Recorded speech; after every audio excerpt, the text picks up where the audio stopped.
শুরুতেই আমি আপনাদের কাছ থেকে দোয়া চেয়ে নিচ্ছি। দীর্ঘদিন ধরে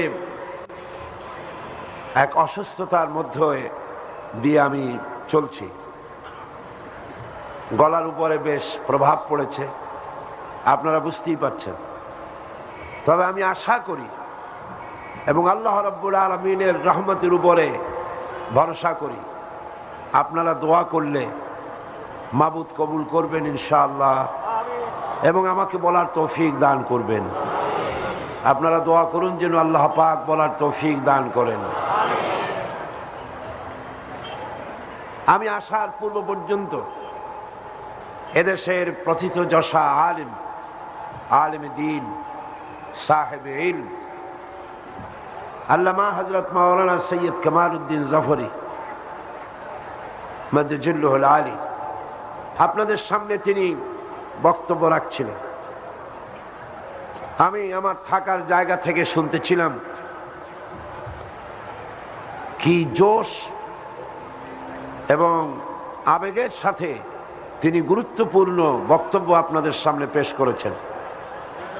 অথচ এর মাসখানেক আগে তিনি অত্যন্ত অসুস্থ ছিলেন, মারাত্মকভাবে অসুস্থ ছিলেন, এবং আমরা শঙ্কিত ছিলাম তার ব্যাপারে। আল্লাহ পাকের কাছে দেশে বিদেশে যথেষ্ট দোয়া হয়েছে, আল্লাহ তাকে সুস্থ করেছেন, এবং তাফসীরুল কোরআন মাহফিলে প্রতি বছরের মতো তার গারা কাদার মালফুজাত দিয়ে সকলকে ফায়দামন্দ করেছেন। আমরা তার জন্য দোয়া করি। এরকম আলেম বেঁচে থাকা জরুরি। এসব আলেম বিদায় হয়ে গেলে এর রিপ্লেসমেন্ট হওয়া খুব কঠিন। আল্লাহ পাক তাকে হায়াতে তাইয়্যিবা সেহাতে কুল্লিয়া দান করুন, এবং এরকম আলেম আল্লাহ পাক এই জমিনে আরো বেশি করে পয়দা করুন। আমাদের দেশটি সৌভাগ্যবান দেশ একদিক থেকে। এ দেশটি হচ্ছে পৃথিবীর দ্বিতীয় বৃহত্তম মুসলিম দেশ। বঙ্গোপসাগরের উপকূলে 3 দিক থেকে পরিবেষ্টিত, 12 কোটি বনি আদম অধ্যুষিত, 56,000 বর্গমাইলের এই দেশটি আমাদের প্রিয় জন্মভূমি বাংলাদেশ। 2,47,000 মসজিদ, অসংখ্য ইবতেদায়ী, দাখিল, আলিম, ফাজিল, কামেল, আলিয়া এবং অসংখ্য কওমি মাদ্রাসা বুকে ধারণ করে ধন্য আমাদের প্রাণের বাংলাদেশ। এই বাংলাদেশে এটাকে বলা হতো শস্য ভাণ্ডার। আল্লাহ পাকের বিপুল নেয়ামতের প্রাচুর্য দিয়ে ভরা আমাদের স্বপ্নের বাংলাদেশ। এখানে রয়েছে খনিজ সম্পদ, বনজ সম্পদ, মৎস্য সম্পদ, রয়েছে গ্যাস সম্পদ, আরো রয়েছে মানব শক্তি তথা জনসম্পদ। কোন জিনিসের অভাব নাই। লোকেরা বলে গরিব দেশ, কিন্তু আমি গরিব দেশ বলতে পারি না। আক্ষরিক অর্থে দেশটা গরিব না, সব আছে।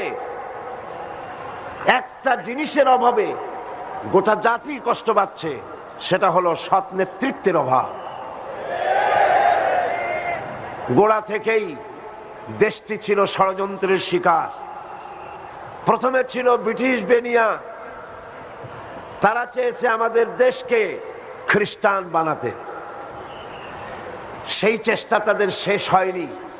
এখন তারা এনজিওদের মাধ্যমে এদেশের জনগণকে খ্রিস্টান বানাবার প্রচেষ্টা অব্যাহত রেখেছে। রাশিয়া চেয়েছিল আমাদেরকে নাস্তিক বানাতে, আর ভারত চাচ্ছে আমাদেরকে ধর্ম নিরপেক্ষ বানাতে। অথচ এই পৃথিবীর বুকে আল্লাহ পাকের একজন পয়গম্বর ধর্ম নিরপেক্ষ ছিলেন না। আল্লাহ নবীর সাহাবীদের, অসংখ্য সাহাবীদের একজন সাহাবীও ধর্মনিরপেক্ষ ছিলেন না। পৃথিবীর সমস্ত মুহাদ্দিস, মুফাসসির, মুহাক্কিক, মুফতি সব একমত, ধর্মনিরপেক্ষ মতবাদ সুস্পষ্ট কুফরি মতবাদ। আমেরিকা এবং ভারতের পেইড এজেন্টরা রাত দিন পত্র পত্রিকা, স্যাটেলাইট, ইন্টারনেট, আকাশ সংস্কৃতির মধ্য দিয়ে, প্রিন্টিং মিডিয়ার মধ্য দিয়ে তারা রাত দিন চাচ্ছে এই 12 কোটি জনগণের ঈমান, আকীদা, এদেশের স্বাধীনতার সার্বভৌমত্বকে মাটির সাথে মিশিয়ে দেওয়ার জন্য এক মারাত্মক খেলায় মেতে উঠেছে তারা। স্বাধীনতা অর্জন করা যত কঠিন, স্বাধীনতা রক্ষা করা ততোধিক কঠিন। আজ এ কথাগুলি আমি এ কারণেই বলছি, এ মাসটি হচ্ছে বাংলাদেশে বিজয়ের মাস বলা হয়। স্বাধীনতা অর্জন করা যত কঠিন, রক্ষা করা তার থেকেও বেশি কঠিন। দেশের স্বাধীনতা, দেশের সার্বভৌমত্ব, দেশের মানুষের ঈমান এবং আকীদা, এটাকে যদি রক্ষা করতে হয় তাহলে আজ দেশের ইসলাম প্রিয় জনগণ, আলেম ওলামা, পীর বুজুর্গ, দেশপ্রেমিক জনতাকে ঐক্যবদ্ধভাবে আমেরিকা এবং ভারতের সব রকমের ষড়যন্ত্রের মোকাবেলায় রুখে দাঁড়াতে হবে। এবং এ কথাও মনে রাখা দরকার, একটি দেশের নামের পরিবর্তন, একটি দেশের পতাকার পরিবর্তন, একটি দেশের জাতীয় সঙ্গীতের পরিবর্তন সেই দেশের মানুষের ভাগ্যের পরিবর্তন করতে পারে না। যদি তা পারত তাহলে এই জাতিকে 27টি বছর পর্যন্ত ভাগ্য বদলাবার আশায় অধীর আগ্রহে প্রতীক্ষায় প্রহর গুনতে হতো না। জাতির ভাগ্য বদলাতে হলে আদর্শের পরিবর্তন হতে হবে। কিসের পরিবর্তন বলুন? সেই আদর্শের নাম কি? সে আদর্শের নাম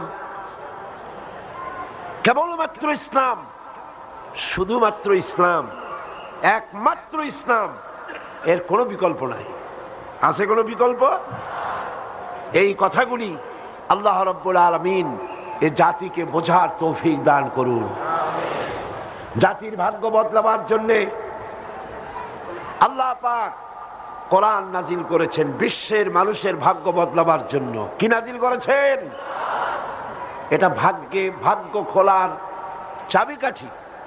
এটি জাতির, একটি দেশের অর্থনৈতিক সমৃদ্ধি, তার চরিত্রের উন্নতি, পৃথিবীর মানুষের অগ্রগতি, সমৃদ্ধি, রাজনৈতিক স্থিতিশীলতা, স্বাধীনতা, সার্বভৌমত্বের গ্যারান্টি, ইহকালে শান্তি আর পরকালে জাহান্নাম থেকে চিরদিনের জন্য মুক্তি পাবার লক্ষ্যেই আল্লাহ পাক কোরআনে কারীমকে অবতীর্ণ করেছিলেন।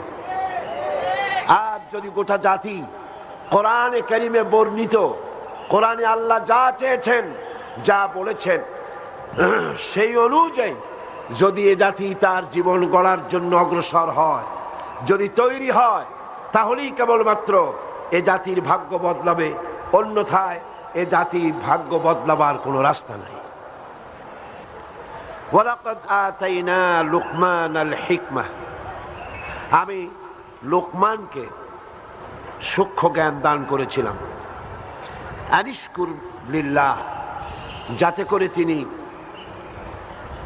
আমার অর্থাৎ আল্লাহ পাকের কৃতজ্ঞতা প্রকাশ করতে পারে। ওমান ইয়াশকুর ফাইন্নামা ইয়াশকুরু লিনাফসিহি, আর যে ব্যক্তি কৃতজ্ঞতা প্রকাশ করে সে তার নিজের জন্যই কৃতজ্ঞতা প্রকাশ করে। ওয়ামান কাফারা, আর যে ব্যক্তি কুফরি করে, ফাইন্নাল্লাহা গানিয়্যুন হামিদ, অর্থাৎ যে ব্যক্তি আল্লাহর প্রতি অকৃতজ্ঞ, কৃতজ্ঞতা প্রকাশ করে না, সেক্ষেত্রে আল্লাহ পাক তার কৃতজ্ঞতার মুখাপেক্ষী নন। তিনি হচ্ছেন নিজে নিজেই প্রশংসিত। ওয়াইজ ক্বালা লুকমানু লিবনিহি ওয়া হুয়া ইয়াইযুহু, আর স্মরণ করো যখন লোকমান তার ছেলেকে উপদেশ দিচ্ছিলেন, ইয়া বুনাইয়া, হে বৎস, লা তুশরিক বিল্লাহ, আল্লাহর সাথে কাউকে শরীক স্থাপন করো না। ইন্নাশ শিরকা লাযুলমুন আযীম, নিঃসন্দেহে শিরক হচ্ছে মস্ত বড় জুলম। এ হচ্ছে আয়াতে কারিমা যে দুটি আমি তেলাওয়াত করলাম তার শাব্দিক অর্থ। এখন মূল আলোচনায় আমরা যেতে চাই। আজকের এই আয়াত দুটিতে আল্লাহ পাক কি বলতে চান সেই বিষয়টি আপনাদের সামনে আমি চেষ্টা করব বলার জন্য। আমা তৌফিকি ইল্লা বিল্লাহ। প্রথমে আমাদের জেনে নেওয়া দরকার যে আল্লাহ পাক লোকমান এর নাম কোরআন শরীফে উল্লেখ করলেন, তিনি কি ছিলেন, তার সম্পর্কে মতবিরোধ রয়েছে। ইতিহাসবেত্তারা মতবিরোধ করেছেন। আমাদের সমাজে কেউ কেউ হযরতে লোকমানকে নবী মনে করেন এবং লোকমান আলাইহিস সালামও বলেন নবী মনে করে, কিন্তু তিনি নবী ছিলেন না এ ব্যাপারে সমস্ত মুফাসসিরিন মুহাদ্দিসিন একমত। কেউ কেউ বলেছেন তিনি আদ জাতির অন্তর্ভুক্ত ছিলেন এবং ইয়ামেনের বাদশা ছিলেন। মওলানা সৈয়দ সুলাইমান নদভী তিনি তার আরদুল কোরআন গ্রন্থে লিখেছেন যে আদ জাতির উপর আল্লাহর আযাব নাজিল হওয়ার পর হযরত হুদ আলাইহিস সালামের সঙ্গে যেসব ঈমানদারেরা বেঁচে ছিলেন, লোকমান ছিলেন তাদেরই একজন। এবং ইয়ামেনে তিনি সেই জাতির রাষ্ট্রপ্রধান ছিলেন, অন্যতম শাসক ছিলেন, বাদশা ছিলেন। কিন্তু কতিপয় প্রবীণ সাহাবায়ে কেরাম রিদওয়ানুল্লাহ তাআলা আলাইহিম আজমাইন তাদের মতে, যেমন হযরত ইবনে আব্বাস রাদিয়াল্লাহু তাআলা আনহু, হযরত আবু হুরায়রা রাদিয়াল্লাহু তাআলা আনহু, হযরত জাবির ইবনে আব্দুল্লাহ আনসারী রাদিয়াল্লাহু তাআলা আনহু, তাদের মত হচ্ছে লোকমান ছিলেন নুবার অধিবাসী এবং মিশরের কালো মানুষদের অন্তর্ভুক্ত ছিলেন তিনি। আর আরবরা কালো মানুষদেরকে হাবশি তারা বলতেন, সাধারণত কালোদেরকে তারা হাবশি বলত। আর লোকমান ছিলেন, লোকমান হাকিম, তিনি ছিলেন কালো এবং কৃতদাস, কালো রঙের ছিলেন, কৃতদাস ছিলেন। তার ভাষা ছিল আরবি। ভাষা আরবি হওয়ার কারণে তার জ্ঞানের কথাগুলি, তিনি অত্যন্ত জ্ঞানী ছিলেন, তার এই কথাগুলি সর্বত্র ছড়িয়ে পড়েছিল। তিনি যার অধীনস্থ ছিলেন তার মালিকের কাছেও খবর গেল যে তিনি একজন জ্ঞানী মানুষ।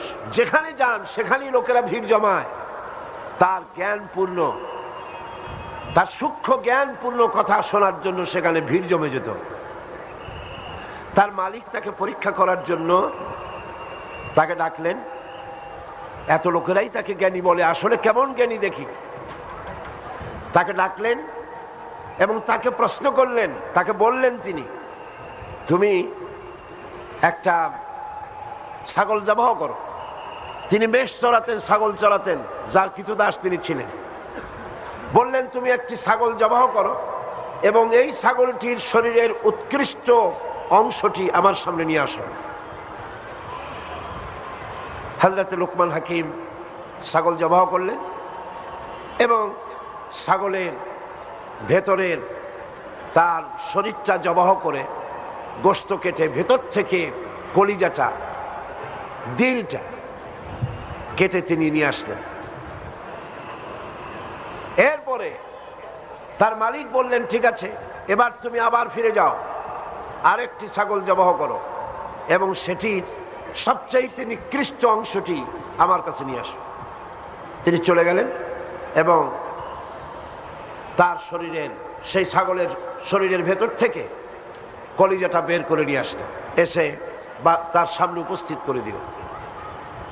তার প্রভু আশ্চর্য হলেন যে আমি তোমাকে বললাম ছাগলের শরীরের নিকৃষ্ট অংশটি আমাকে উৎকৃষ্ট অংশটি নিয়ে আসো, তখন তুমি কলিজা নিয়ে আসলে, কাল্পটা নিয়ে আসলে। আবার যখন বললাম নিকৃষ্ট অংশটি নিয়ে আসো, তখন সেই কলিজাটাই আনলে। এর কারণটা কি? তিনি বললেন প্রাণীর দেহের ভেতরে উৎকৃষ্ট কোন জিনিস থাকলে তার নাম হচ্ছে কাল্ব, দিল, আর নিকৃষ্ট যদি কিছু থাকে সেটাও হচ্ছে দিল। বাদশাহ বুঝতে পারলেন, তার মালিক বুঝতে পারলেন যে আসলে সে জ্ঞানী। আর জ্ঞানীদের কথা সব সময় একরকমই হয়ে থাকে। লোকমান হাকিম এই কথা বলেছিলেন বহু আগে। রাসূল করিম সাল্লাল্লাহু আলাইহি ওয়াসাল্লাম তার আবির্ভাবে দুনিয়া আসার অনেক আগে এই কথা তিনি বলেছিলেন। আর ঠিক একই কথাই রাসূল করিম সাল্লাল্লাহু আলাইহি ওয়াসাল্লাম বললেন, ইন্না ফিল জাসাদে মুদগা ইযা সালাহাত সালাহাল জাসাদু কুল্লু ওয়া ইযা ফাসাদা ফাসাদাল জাসাদু কুল্লু আলা ওয়া হিয়াল কলব। রাসূল করিম সাল্লাল্লাহু আলাইহি ওয়াসাল্লাম বলেছেন, মানুষের শরীরের ভেতরে এক টুকরা মাংস আছে, গোশত টুকরা আছে। সেই গোশত টুকরা যদি ভালো হয় গোটা শরীর ভালো, আর গোশত টুকরা যদি খারাপ হয় তাহলে গোটা শরীর খারাপ। আলা ওয়া হিয়াল কলব, সেটা হচ্ছে কলব, সেটা হলো তার হৃৎপিণ্ড। হৃৎপিণ্ড ভালো, সব ভালো। হৃৎপিণ্ড খারাপ, তার দিল খারাপ, তো সব খারাপ। এই জন্যে আসলে আল্লাহর পক্ষ থেকে যখন যে কথা আসে, যাদের কাছে আসে সে কথার ধরন একই হয়। পৃথিবীতে যত নবী এসেছেন সমস্ত নবীদের কথা একরকম ছিল না ভিন্ন রকম ছিল? বলেন আপনারা। সমস্ত নবীদের বক্তব্য ছিল একই রকম, কারো কথার সাথে কারো কথার কোনো বৈপরীত্য হয়নি। একজন নবী বলেছেন আল্লাহ এক, আর একজন বলেছেন না বেশি হতে পারে, নাউজুবিল্লাহ। একজন বলেছেন আখিরাত আছে, পরকাল আছে, আর একজন বলেছেন না, পরকালে কোনো হিসাব নিকাশ বলে কিছুই হবে না। একজন বলেছেন কবর আযাব আছে, আর একজন বলেছেন ওটা একটা বাজে কথা। এরকম হয়েছে নাকি দুনিয়ায়? হযরত আদম আলাইহিস সালাম থেকে শুরু করে বিশ্বনবী মুহাম্মদ রাসূলুল্লাহ, সকলে বলেন সাল্লাল্লাহু আলাইহি ওয়াসাল্লাম, সে পর্যন্ত পৃথিবীর সমস্ত নবীদের দাওয়াত ছিল কয় রকম?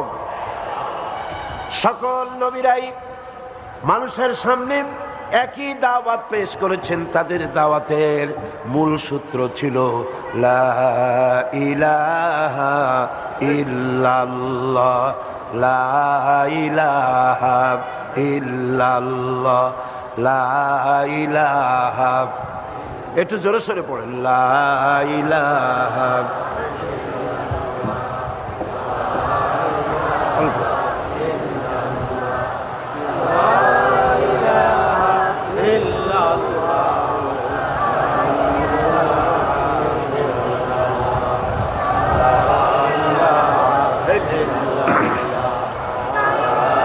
লা ইলাহা ইল্লাল্লাহু মুহাম্মাদুর রাসূলুল্লাহ।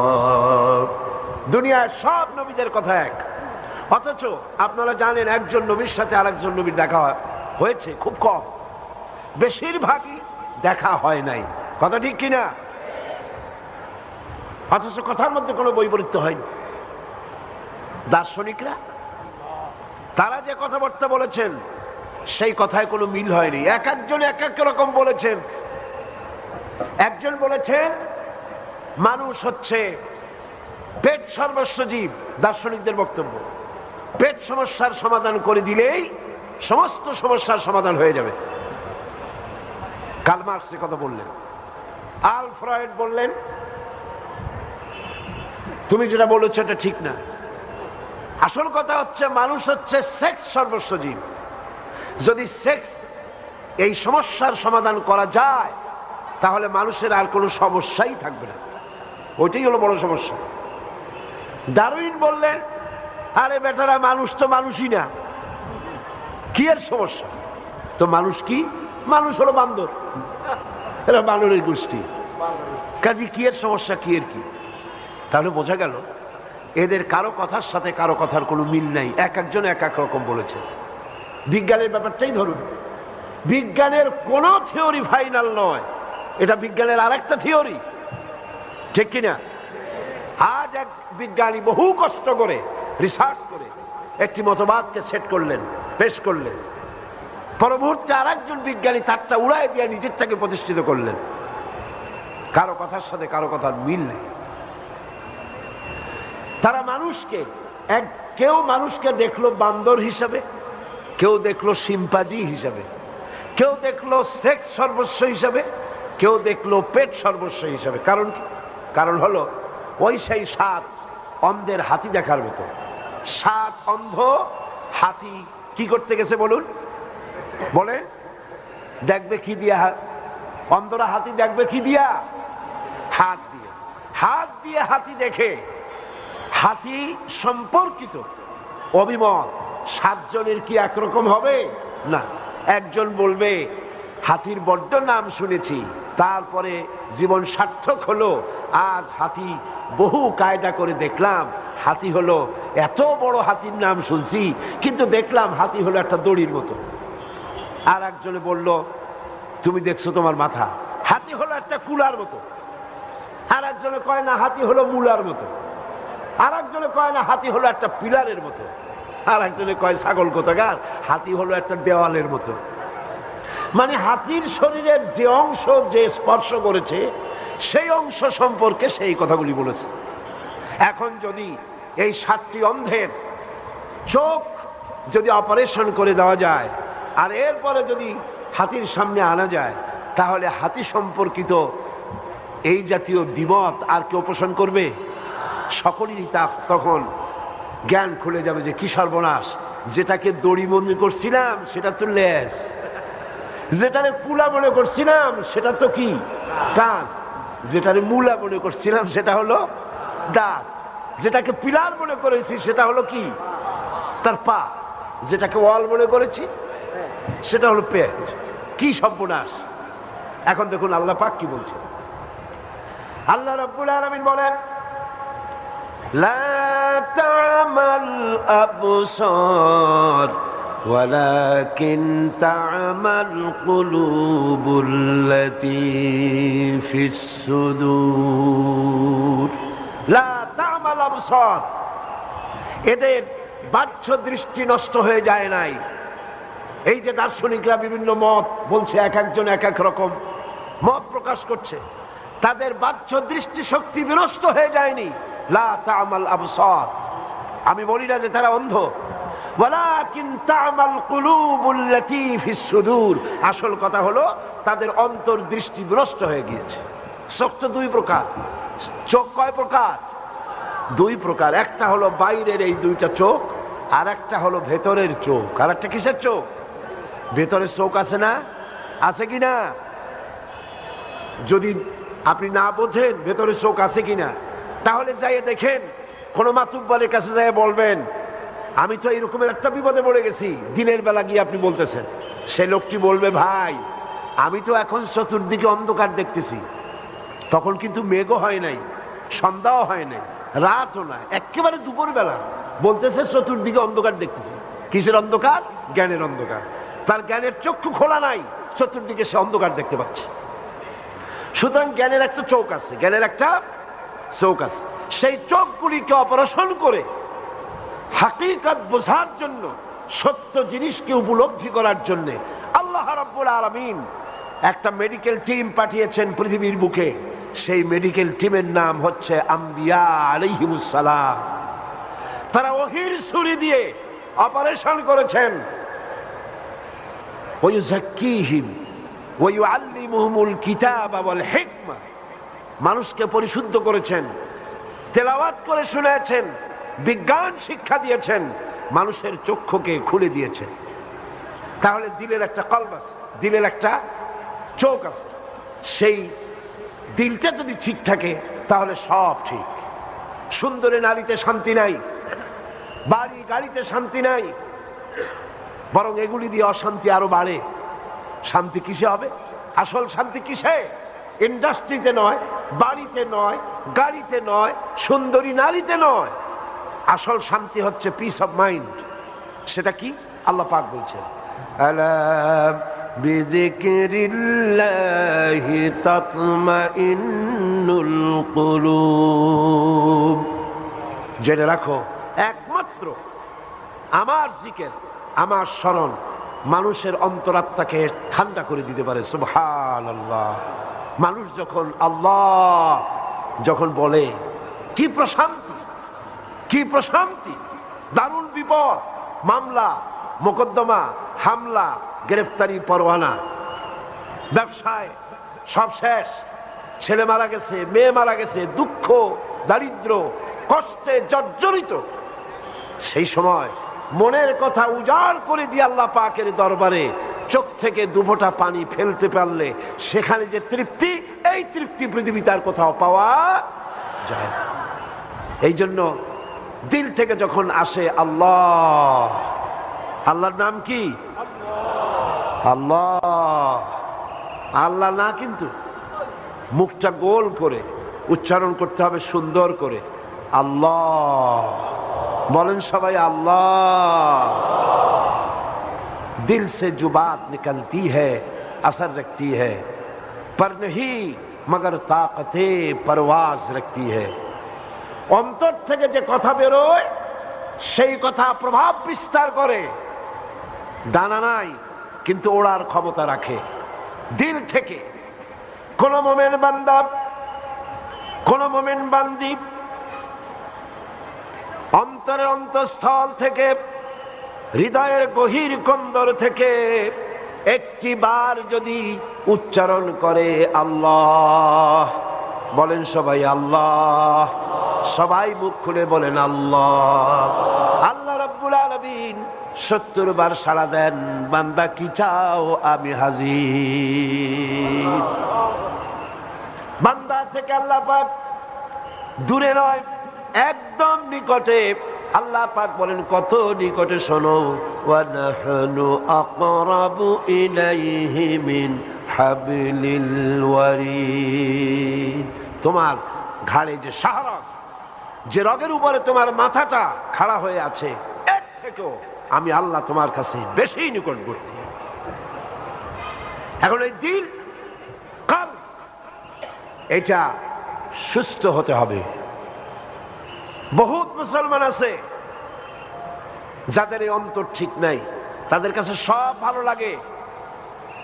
কয় যে হুজুর, ওয়াজ যখন শুনি বেশ মজা লাগে, আবার যখন গান শুনি তাও খারাপ লাগে না, আছে কিনা? মসজিদও ভালো লাগে, আবার মন্দিরও মোটামুটি ভালো লাগে, খারাপ লাগে। দেখেন না, এরা মন্দিরেও যায়, মসজিদেও যায়, সব জায়গায় যায়, ঠিক কিনা? যায় কিনা? কারা যায়? আপনারা নিজেরাই খাবে খাবে মিলাই নেন, যায় কারা?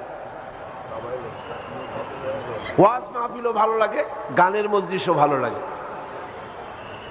সিনেমাও ভালো লাগে, হজও করে, ডিশ এন্টিনায় স্ত্রী পুত্র পরিজন নিয়ে একসাথে নগ্ন চিত্র দেখতেও খারাপ লাগে না, ঠিক কিনা? এটা হচ্ছে কি? এটি হচ্ছে তার দিলটা নষ্ট হয়ে গেছে। দিলটা কি হয়ে গেছে? তার কলব, তার দিল নষ্ট হয়ে গিয়েছে, পচে গেছে, নষ্ট হয়ে গিয়েছে। এটা হচ্ছে মুনাফিকের দিল। সুস্থতার লক্ষণ এটা নয় যে সবই ভালো লাগে, কোনো দাম নাই। তায়েফ থেকে এক প্রতিনিধি দল এসে, হাদিস শরীফে এসেছে, তায়েফ থেকে একটি প্রতিনিধি দল রাসূল করিম সাল্লাল্লাহু আলাইহি ওয়াসাল্লামের খেদমতে হাজির হলেন। এসে বললেন, তায়েফে বহু সংখ্যক লোক ইসলাম কবুল করতে চায়, একটি মাত্র শর্ত, তারা ইসলামের সব আইন কানুন মানবে। একটি শর্ত, সেটা হলো এই, তারা তাদের ঘরে মূর্তিটা রাখতে চায়। এই মূর্তি রাখার পেছনে মূর্তি তারা পূজা করবে তা না, এটি একটি সংস্কার, এটি একটি আবেগ, একটি আবেগ। অতীতেও ছিল। কিছুদিন ইসলাম কবুল করার পর এই মূর্তিগুলো ঘরে থাকবে, তারপরে আস্তে আস্তে তারা মূর্তি ফালায় দেবে, এটা রাখবে না, ফালায় দেবে। তবে শর্ত এইটা, তারা ইসলাম কবুল করবে, সব মানবে, ঘরের মধ্যে মূর্তিটা রাখার জন্য একটু পারমিশন দেওয়া হোক। রাসূলুল্লাহ কি জবাব দিলেন? আল্লাহ পাকের নবী বিশ্ব নবী মুহাম্মদ রাসূলুল্লাহ সাল্লাল্লাহু আলাইহি ওয়াসাল্লাম বললেন, এদের মুসলমান হওয়ার কোনো প্রয়োজন নাই, কোনো দরকার। মুসলমান হতে হবে তো 16 আনাই হতে হবে, পূর্ণাঙ্গ হতে হবে, একটু নয়, সব। সুতরাং লোকমান হাকিম সম্পর্কে এই কথাটুকু আমি আগে বলে নিলাম যে তিনি ছিলেন জ্ঞানী, এই জন্য তাকে লোকমান হাকিম বলা হতো। আল্লাহ পাক বলছেন, আল্লাহ পাক বলছেন ওয়ালাকাদ আতাইনা লুকমানাল হিকমা, আমি লোকমানকে সূক্ষ্ম জ্ঞান দান করেছি। সুবহানাল্লাহ। কে দান করেছে? কি জন্য? আনিশকুর লিল্লাহ, সেজন্য আল্লাহর কৃতজ্ঞতা প্রকাশ করতে পারে। এরপর আবার আল্লাহ পাক বলছেন ওমাইয়াশকুর ফাইন্নামা ইয়াশকুরু লিনাফসি, যে ব্যক্তি কৃতজ্ঞতা প্রকাশ করে সেটা নিজের জন্যই করে। ওয়ামান কাফারা, আর যে ব্যক্তি কুফরি করলো তার থেকে আল্লাহ পাক তার কৃতজ্ঞতার মুখাপেক্ষী আল্লাহ নন, কারণ আল্লাহ পাক নিজেই নিজের থেকেই প্রশংসিত, কারো প্রশংসার মুখাপেক্ষী তিনি নন। বুঝে আসছে কথা? এখন আল্লাহ পাক বলছেন লোকমানকে আমি জ্ঞান দান করেছি। হযরতে লোকমান আল্লাহ পাকের এই দেওয়া জ্ঞানের শকর আদায় করেছিলেন, তিনি শুকরিয়া আদায় করলেন। শুকরিয়া আদায় করার কারণে তিনি তো কৃতদাস ছিলেন। লোকমান কি ছিলেন? কৃতদাস। তার জ্ঞানের কারণে তার মালিক তাকে মুক্ত করে দিলেন। হযরতে লোকমান আল্লাহর শুকর আদায় করেছিলেন। আল্লাহ রাব্বুল আলামিন তার কৃত দাসত্ব থেকে মুক্তি দান করে দিয়ে তার পজিশনটা কিভাবে বাড়ালেন দেখেন। তিনি ছিলেন কৃতদাস, এরপরে আল্লাহ রাব্বুল আলামিন তার দরবারে তিনি কৃতজ্ঞতা পেশ করার কারণে আল্লাহ পাক তাকে তার কথাগুলির কি দাম দিয়ে দিলেন। আল্লাহ পাক তার কথাকে কোরআন শরীফের ভিতরে লিপিবদ্ধ করে দিয়ে কিয়ামত পর্যন্ত হযরতে লোকমানকে চিরন্তন করে দিলেন। আল্লাহর শুকরিয়া আদায় করলে আল্লাহ পাক এভাবেই তাকে পুরস্কৃত করেন। লাইন শাকারতুম লাযীদান্নাকুম ওয়ালাইন কাফারতুম ইন্না আযাবী লাশাদীদ। আমার নিয়ামতের শুকর যদি আদায় করো আমি নিয়ামত বাড়ায় দেব, আর যদি অকৃতজ্ঞ হও তাহলে আমার কঠিন শাস্তি তোমাদেরকে মোকাবেলা করতে হবে। এখন কৃতজ্ঞতা নিছক মৌখিক নয়, মুখ দিয়া শুধু আলহামদুলিল্লাহ বললাম না, তাতে হবে না। কৃতজ্ঞতা প্রকাশ করার জন্য 3টা পর্যায় রয়েছে: চিন্তা, কথা এবং কাজ। এই 3টি জিনিসের মাধ্যমে কৃতজ্ঞতা প্রকাশ করতে হবে। সেটাই ভাবে আমি যা কিছু লাভ করেছি সবই আল্লাহর দান। সুবহানাল্লাহ। আমরা যা কিছু লাভ করেছি সব কার দান? নিজের হৃদয় মস্তিষ্কের গভীরে এই বিশ্বাস রক্তে মাংসে প্রথিত করতে হবে, যা পেয়েছি সব আল্লাহর দান। সুবহানাল্লাহ। আর মুমিন বান্দার কণ্ঠে সদা সর্বদা আল্লাহর অনুগ্রহের স্বীকৃতি থাকতে হবে। আল্লাহর অনুগ্রহ পাবেন আর বলবেন আলহামদুলিল্লাহ। কি বলবেন? আলহামদুলিল্লাহ। প্রশংসা সব সময় হবে আল্লাহ পাকের। কার্যক্ষেত্রে সে আল্লাহর হুকুম মেনে চলবে এবং তার হুকুম অমান্য করা থেকে সব সময়ের জন্য সে দূরে থাকবে। এইভাবে করে আল্লাহর শুকরিয়া, আল্লাহর কৃতজ্ঞতা তাকে আদায় করতে হবে। যে ব্যক্তি শুকর আদায় করবে না, ওমান কাফারা ফাইন্নাল্লাহা গানিয়্যুন হামিদ, আল্লাহ পাক বলেন যে ব্যক্তি শুকর আদায় করবে না আল্লাহ তার সকলের কৃতজ্ঞতার মুখাপেক্ষী নন, যেহেতু আল্লাহ রব্বুল আলামিন নিজের থেকেই নিজেই প্রশংসিত। তার প্রশংসা কেউ করুক আর না করুক, এতে তার কিছুই আসে। কথা বুঝে আসছে? আল্লাহ রব্বুল আলামিন বলেন, আল্লাহর প্রশংসা করে আপনি করবেনটা কি? আপনি প্রশংসা করলে সেটা আপনার জন্য। আল্লাহর প্রশংসা করবেন, মর্যাদা বাড়বে কার? নিজের। কনকার আপনি আল্লাহর প্রশংসা করে বড় বানাইতে পারবেন? আল্লাহর যে পজিশন আছে, খুব ভালো করে বোঝেন, আল্লাহর যে পজিশন আছে, আপনারা সবাই মিলে জিকির করে ফিকির করে প্রশংসা করে তার পজিশন থেকে আরো বাড়াই দিতে পারবেন?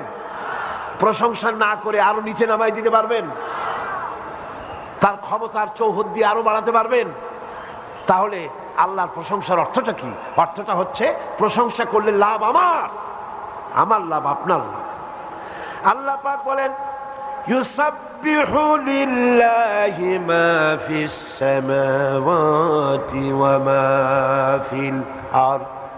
আকাশ এবং জমিনের ভিতরে যত বস্তু, যা কিছু দেখতে পাও, জড় অজড় যত পদার্থ দেখতে পাও, যা তোমার চোখে ধরা পড়ে, যা তোমার চোখে ধরা পড়ে না, সবকিছু আল্লাহ রব্বুল আলামিনের তাসবিহ করতেছে। সাব্বাহা ইউসাব্বিহু তাসবিহান। অতীতে তাসবিহ করেছে, এখনো তাসবিহ করছে, ভবিষ্যতেও তাসবিহ করবে। কিভাবে করবে? আল্লাহ পাক বলেন, وَإِن مِّن شَيْءٍ إِلَّا يُسَبِّحُ بِحَمْدِهِ وَلَكِن لَّا تَفْقَهُونَ تَسْبِيحَهُمْ। পৃথিবীতে এমন কিছু নাই যা আমার তাসবিহ করে না।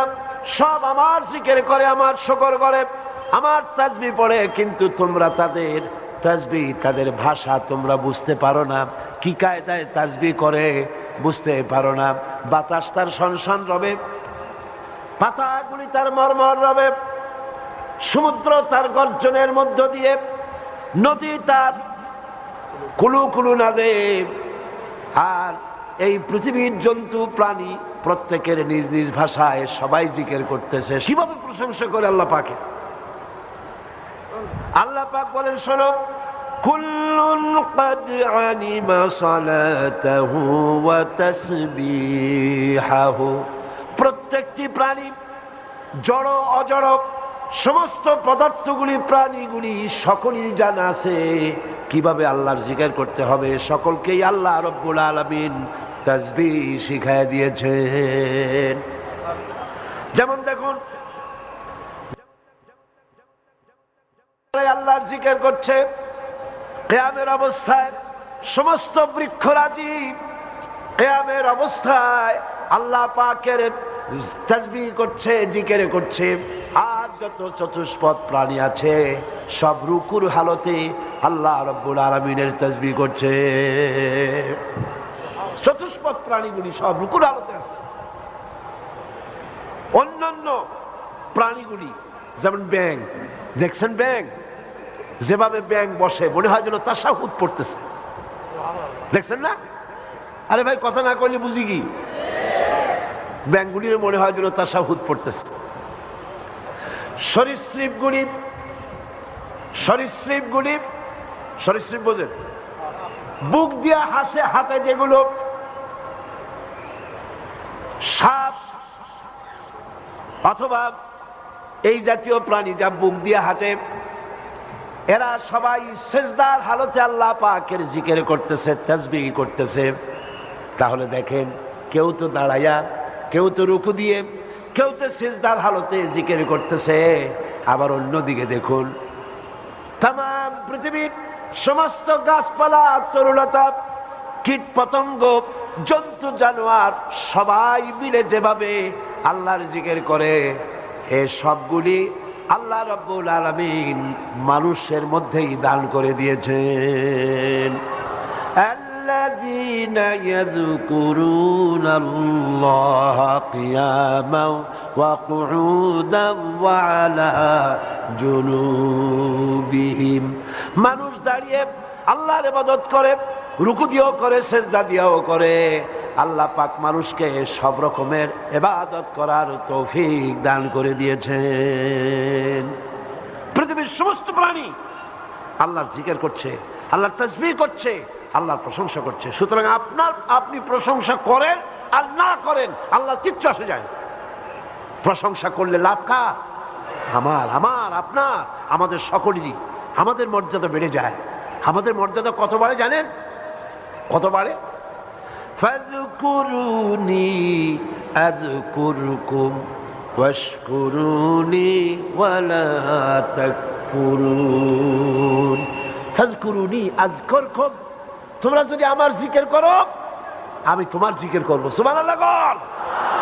আমরা যদি জিকির করি, এই প্যান্ডেলের মধ্যে লক্ষাধিক জনতা নিয়ে আল্লাহর জিকির করতেছি, এটা শুনে আল্লাহ পাক আরশে আজিমে ফেরেশতাদের মজলিসে আমাদের জিকির করবেন। কোনটা বড় হইলো? বড় হইলো কোনটা? আমারটা না আল্লাহরটা? সুবহানাল্লাহ। এজন্য হাদিসে কুদসির ভিতরে এসেছে, আল্লাহ রাব্বুল আলামিন বলেন, বান্দা যদি আমার দিকে 1 বিঘত যদি অগ্রসর হয়, আমি আমার বান্দার দিকে 1 হাত আগায়া যাই। বান্দা যদি আমার দিকে হেঁটে আসে, আমার রহমত বান্দার দিকে দৌড়াইয়া যায়। हर हमेशा देने को वो तैयार है, हर हमेशा देने को वो तैयार है, जो न मांगे उससे वो बेजार है। सब समय দিতে প্রস্তুত কে? খুশি হয়ে নামটা নিতে কষ্ট হয়? জোরে কইতে পারেন না? মোহব্বত দিয়ে বলতে পারেন না? সবসময় দেওয়ার জন্য প্রস্তুত হচ্ছেন আল্লাহ, আল্লাহ, আল্লাহ। যে চায় না আল্লাহ পাক তার প্রতি বিরক্ত হয়ে যায়।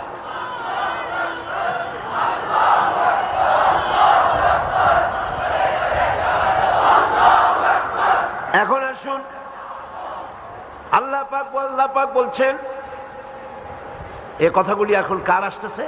লোকমানের। কার কথা? লোকমান হাকিমের কথা। وَإِذْ قَالَ لُقْمَانُ لِابْنِهِ وَهُوَ يَعِظُهُ يَا بُنَيَّ لَا تُشْرِكْ بِاللَّهِ إِنَّ الشِّرْكَ لَظُلْمٌ عَظِيمٌ। স্মরণ করো, যখন লোকমান তার ছেলেকে উপদেশ দিচ্ছিল, সে বলছিল, ইয়া বুনাইয়া, হে প্রিয় বৎস, হে আমার সন্তান, লা তুশরিক বিল্লাহ। কত বড় জ্ঞানী!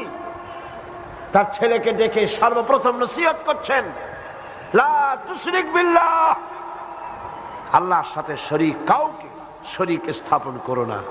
ইন্না শিরকা লাযুলমুন আযীম, শিরক হচ্ছে মস্ত বড় জুলম। এখন লোকমান হাকিমের এই পাণ্ডিত্যপূর্ণ উপদেশ মালা থেকে এই বিশেষ উপদেশ বাণীটিকে কোরআন 2টি কারণে উদ্ধৃত করেছে। 2টি কারণ রয়েছে এর পেছনে। এই উপদেশটা কার? না না, কথা ভালো করে বুঝেন, না বুঝলে তো উল্টো পাল্টা জবাব দেবেন, পরীক্ষাও ফেল করবেন। বুঝলেন? বুঝবেন ভালো, লিখবেনও ভালো, পরীক্ষাও পাস করবেন ভালো, ঠিক না? আপনারা এখানে বসে আছেন ঠিক, কিন্তু অনেকে বসে নাই। বসা আছেন, মন চলে গেছে কারো বাড়িতে, কারো অন্য জায়গায়। মনটাই তো আসল, দিলটা কি আসল? কানটা আর দিলটা মঞ্চের দিকে থাকতে হবে। যিনি কথা বলছেন সেদিকে আকৃষ্ট হতে হবে, তাহলেই জবাবটা একেবারে পুরুষের মতো ঠাস ঠাস করে দিতে পারবেন সঠিকভাবে। কথা বুঝতে পারছেন? এই উপদেশটা হচ্ছে কার? হযরতে লোকমান হাকিমের উপদেশ। 2টি কারণে কোরআন এই উপদেশ 2টি তুলেছে। তার একটি কারণ হচ্ছে লোকমান হাকিম তার নিজ পুত্রকে এই উপদেশটি দিচ্ছেন।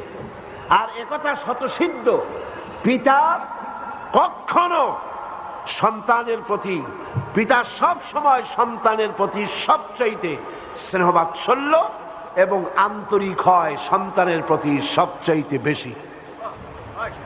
একটি লোক সবাইকে ভাগি দিতে পারে, বউরে ভাগি দিতে পারে, সমাজকে ভাগি দিতে পারে, গোটা রাষ্ট্রকে ভাগি দিতে পারে, টিভি রেডিওর মাধ্যমে অনর্গল মিথ্যে কথা বলতে পারে, গোটা জাতিকে ধোঁকা দিতে পারে, কিন্তু নিজের সন্তানকে ধোঁকা দিবে না।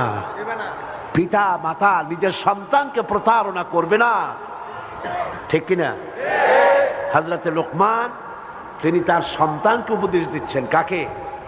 তাহলে এই উপদেশ নিখাল, নির্ভেজাল, সলিড, আন্তরিক, 100%, এর মধ্যে কোনো ভুল নাই। তিনি ছেলের কল্যাণ কেন, তাই নিজ পুত্রকে নসিহত করছেন, অকাট্যভাবে প্রমাণ করলেন একথা যে শিরক যথার্থই নিকৃষ্ট কাজ এবং জুলম, একথা তিনি বললেন। এটি হলো লোকমান হাকিমের কথা কোরআন শরীফে উঠাবার একটি কারণ। 2 নম্বরের কারণ হচ্ছে মক্কার কাফেরেরা নিজ সন্তানদেরকে শিরক করতে বাধ্য করত। রাসূল করিম সাল্লাল্লাহু আলাইহি ওয়াসাল্লামের দ্বীনের দাওয়াত থেকে ফিরাবার জন্য জুলম করত, বাধ্য করত, এক আল্লাহর প্রতি ঈমান এনো না। তখন এই আয়াত নাজিল হলো। আল্লাহ তাদেরকে বুঝাতে চাইলেন, তোমরা তো তোমাদের সন্তানদেরকে শিরক করতে বাধ্য করছো, অথচ যে লোকমানকে তোমরা সবচাইতে জ্ঞানী বলে মনে করো, জানো, বিশ্বাস করো, ইতিহাসের চর্চা হয় তোমাদের মধ্যে, সেই জ্ঞানী লোকমান তিনিও তো এই কথা বলেছেন। এ কথা রাসূলুল্লাহ নতুন বলছেন না, এর আগে লোকমান হাকিম নামের একজন বিজ্ঞ ব্যক্তি এই কথাটি বলে গেছেন। সুতরাং এইটার বিরুদ্ধে তোমরা যেও না, এটার বিরোধিতা করো না, আল্লাহর সাথে শিরক করো না। এখন শিরক অর্থ হচ্ছে অংশ। অংশ ইসলামী পরিভাষায় আল্লাহ তাআলার জাত এবং সিফাতের সাথে কাউকে তার সমকক্ষ, সহায়ক এবং অংশীদার স্থির করাকেই আরবিতে কি বলা হয়? আজকের আলোচনা অত্যন্ত গুরুত্বপূর্ণ। এই আলোচনার সাথে আমাদের জান্নাত আর জাহান্নাম নির্ভর করে। এইটা বিশ্বাস এবং আমলের উপরে আমাদের জান্নাত এবং জাহান্নাম নির্ভর করে।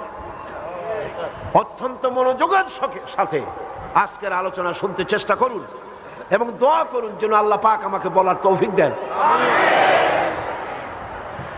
শিরক হচ্ছে কবিরা গুনাহ। শিরক কি গুনাহ? কবিরা গুনাহ, জঘন্য অপরাধ। শিরককে আল্লাহ পাক বড় মিথ্যা এবং জুলম বলে কোরআন শরীফে ঘোষণা করেছেন। আমাদের সমাজে আল্লাহ তাআলার সঙ্গে বিভিন্ন পন্থায় শিরক করা হয়, যেমন মানুষ, পাথর, আগুন, গাছ, পীর, মাজার ইত্যাদির মাধ্যমে। কথা ঠিক কিনা? কথা ঠিক কিনা? এগুলির মাধ্যমে গাছের সাথে বিশ্বাস করা হয় গাছের মধ্যে কিছু আছে। ওই যে গাছে হযরত বাইজিদ বোস্তামি কোথায় আসছিল? চট্টগ্রামে। হ্যাঁ, সেইখানে দড়ির সাথে ইট আর পাথর বাঁধে ধুই আসে। আমি নিজের চোখে দেখছি বহু বছর আগে। আমি কে প্রশ্ন করলাম যে এগুলি কেন? তারা বলল যে সব মেয়ে লোকদের সন্তান হয় না, তারা এখানে পাথর ঝুলাই থয়। কারণ কি? এর সাইকোলজি কি? এর সিগনিফিক্যান্স কি? বলছে এটার সাইকোলজি হচ্ছে যে গাছের সাথে পাথরটা ঝুলাই দিলে পেটটাও আস্তে আস্তে বড় হতে হতে সন্তান এসে যাবে। একটা কথা হইল, কোথায় গাছের সাথে পাথর ঝুলানো আর কোথায় মায়ের পেটে বাচ্চা আসা, কি এর সাথে কি? কল গাছ নিয়ে, গাছের সাথে শিরক করা হচ্ছে, গাছ নিয়ে আল্লাহর সাথে শিরক করা হচ্ছে, পাথরের পূজা করা হচ্ছে, আগুনকে সম্মান করা হচ্ছে। আরে বাবা, আগুন তো আল্লাহর সৃষ্টি। এরা কি পাগল? একটা জাতি, তার আর্মি, তার বিডিআর, তার পুলিশ, তার বিদেশি মেহমান এলে আগুনের সামনে দাঁড়িয়ে ফুলের মালা দিয়ে সেলিউট প্রদান করা কোন মুসলমানের কাজ নয়। সুস্পষ্ট শিরক, কবিরা গুনাহ, হারাম।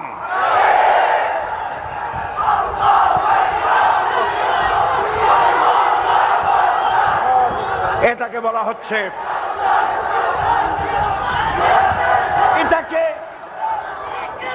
এটাকে নতুন করে ব্যাখ্যা দেওয়া হচ্ছে এটা নাকি মুক্তিযুদ্ধের চেতনা। আজিব আজিব, মুক্তিযুদ্ধের চেতনার সাথে আগুনের সম্পর্কটা কি? আমার মতো ক্ষুদ্র মানুষ আমি বুঝতে পারলাম না, আমার অঙ্কে মেলে না, আমি বুঝি না এটার সাথে ওইটার কি সম্পর্ক। আগুন, জাহান্নামের আগুন, অহরহ গ্যাস পোড়ানো হচ্ছে।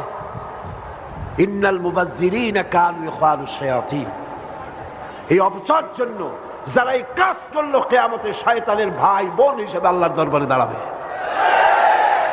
কার কথা? কার কথা? আল্লাহ পাকের কথা। আবার বলে কি, কয় যে না এটা তো কোনো পূজা টুজা না, আপনারা নিজেরাও তো আগুনের পূজা করেন। বলে কিরকম? রান্না বান্না করেন আপনারা, আগুন পূজা করেন না? কি আশ্চর্য কথা! আমরা কি, আমাদের কি ওরা কি পাইছেন আমি বুঝি না। ওরা মনে করেন দেশের জনগণ সব ছাগল, কিছু বোঝে না, খালি ঘাস খায়।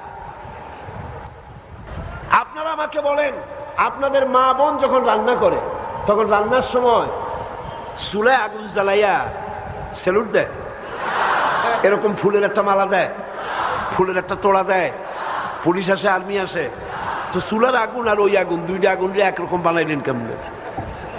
আবার এটার নাম রাখছে চিরন্তন।